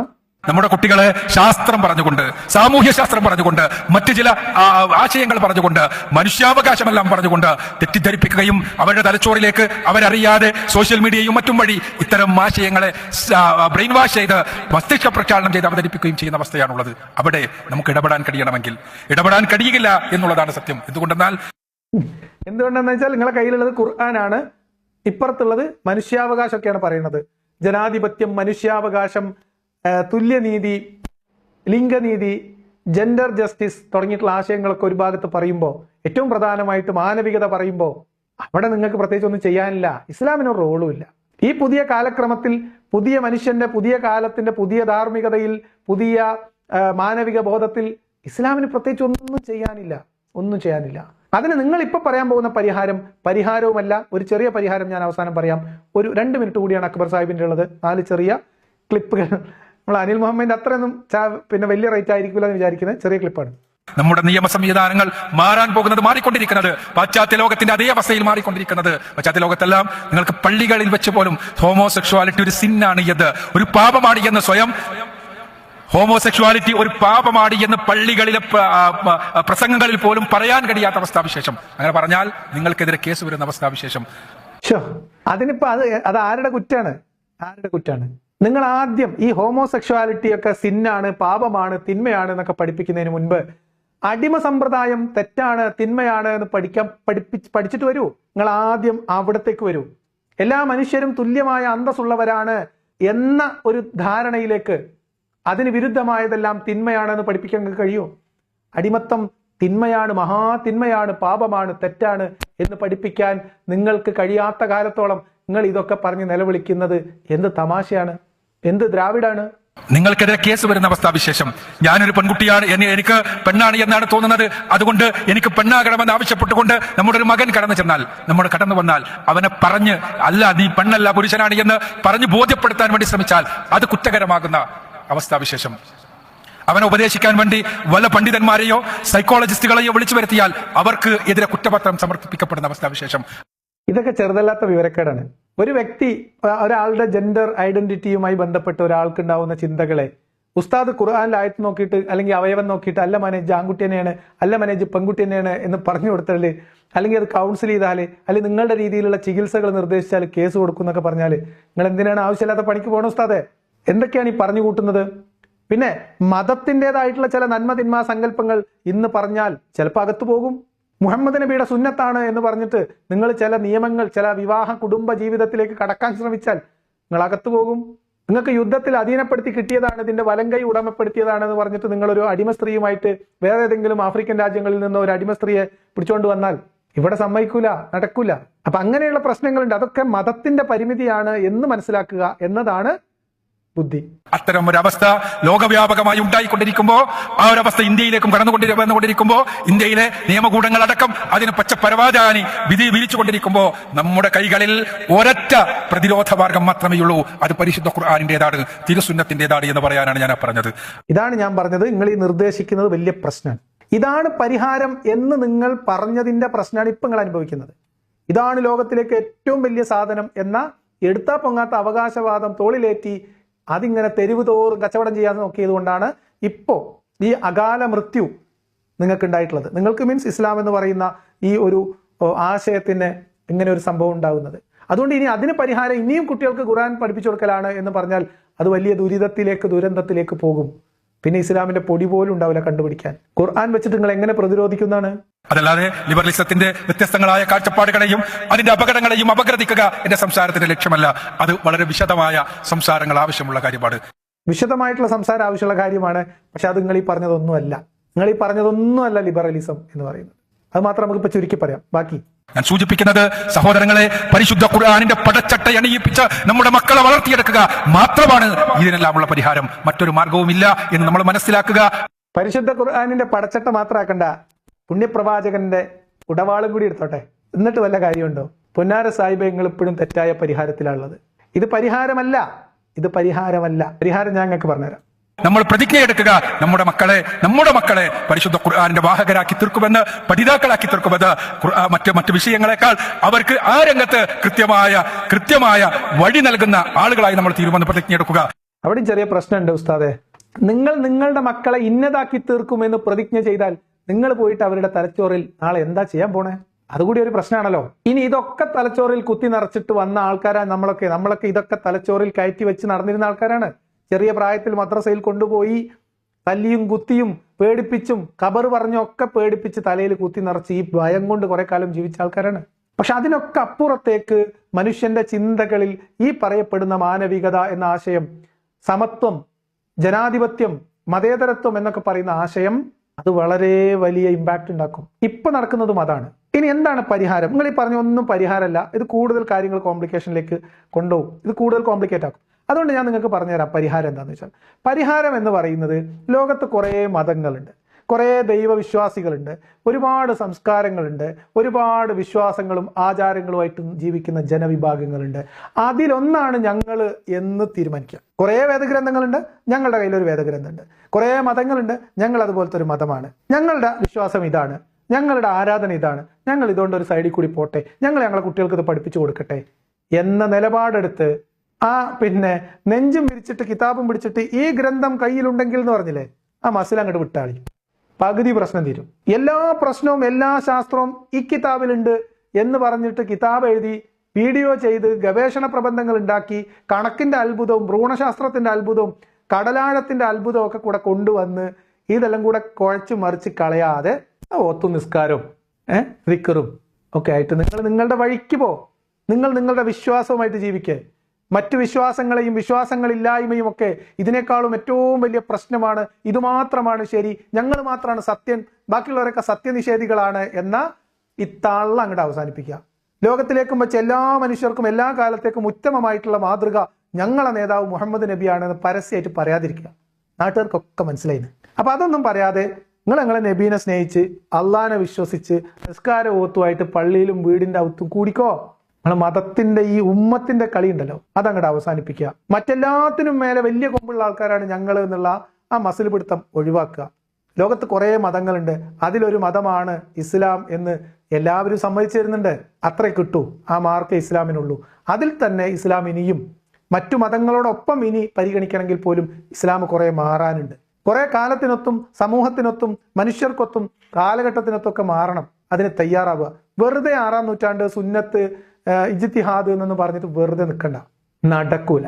അതിനുവേണ്ടി നിങ്ങൾ കുട്ടികളെ വീണ്ടും വീണ്ടും ഖുർആൻ കൊണ്ടുപോയിട്ടാൽ നിങ്ങൾ എത്ര ആളുകളെ ഖുർആനിന്റെ ആഴത്തിലേക്ക് തള്ളിയിടാൻ പോകുന്നോ അതിന്റെ 3 ഇരട്ടി കുട്ടികൾ ആ കിണറിൽ നിന്ന് കരകയറി പോകും. അതാണ് സംഭവിക്കാൻ പോകുന്നത്. പരിഹാരം ഞാൻ പറഞ്ഞതാണ്. പിടിച്ചു വെച്ച മസിലൊക്കെ അങ്ങോട്ട് വിടുക, ഊതി വീർപ്പിച്ചതൊക്കെ അങ്ങോട്ട് ഒഴിവാക്കുക, പൊക്കിപ്പിടിച്ച കൊടിയൊക്കെ താഴ്ത്തി കെട്ടുക.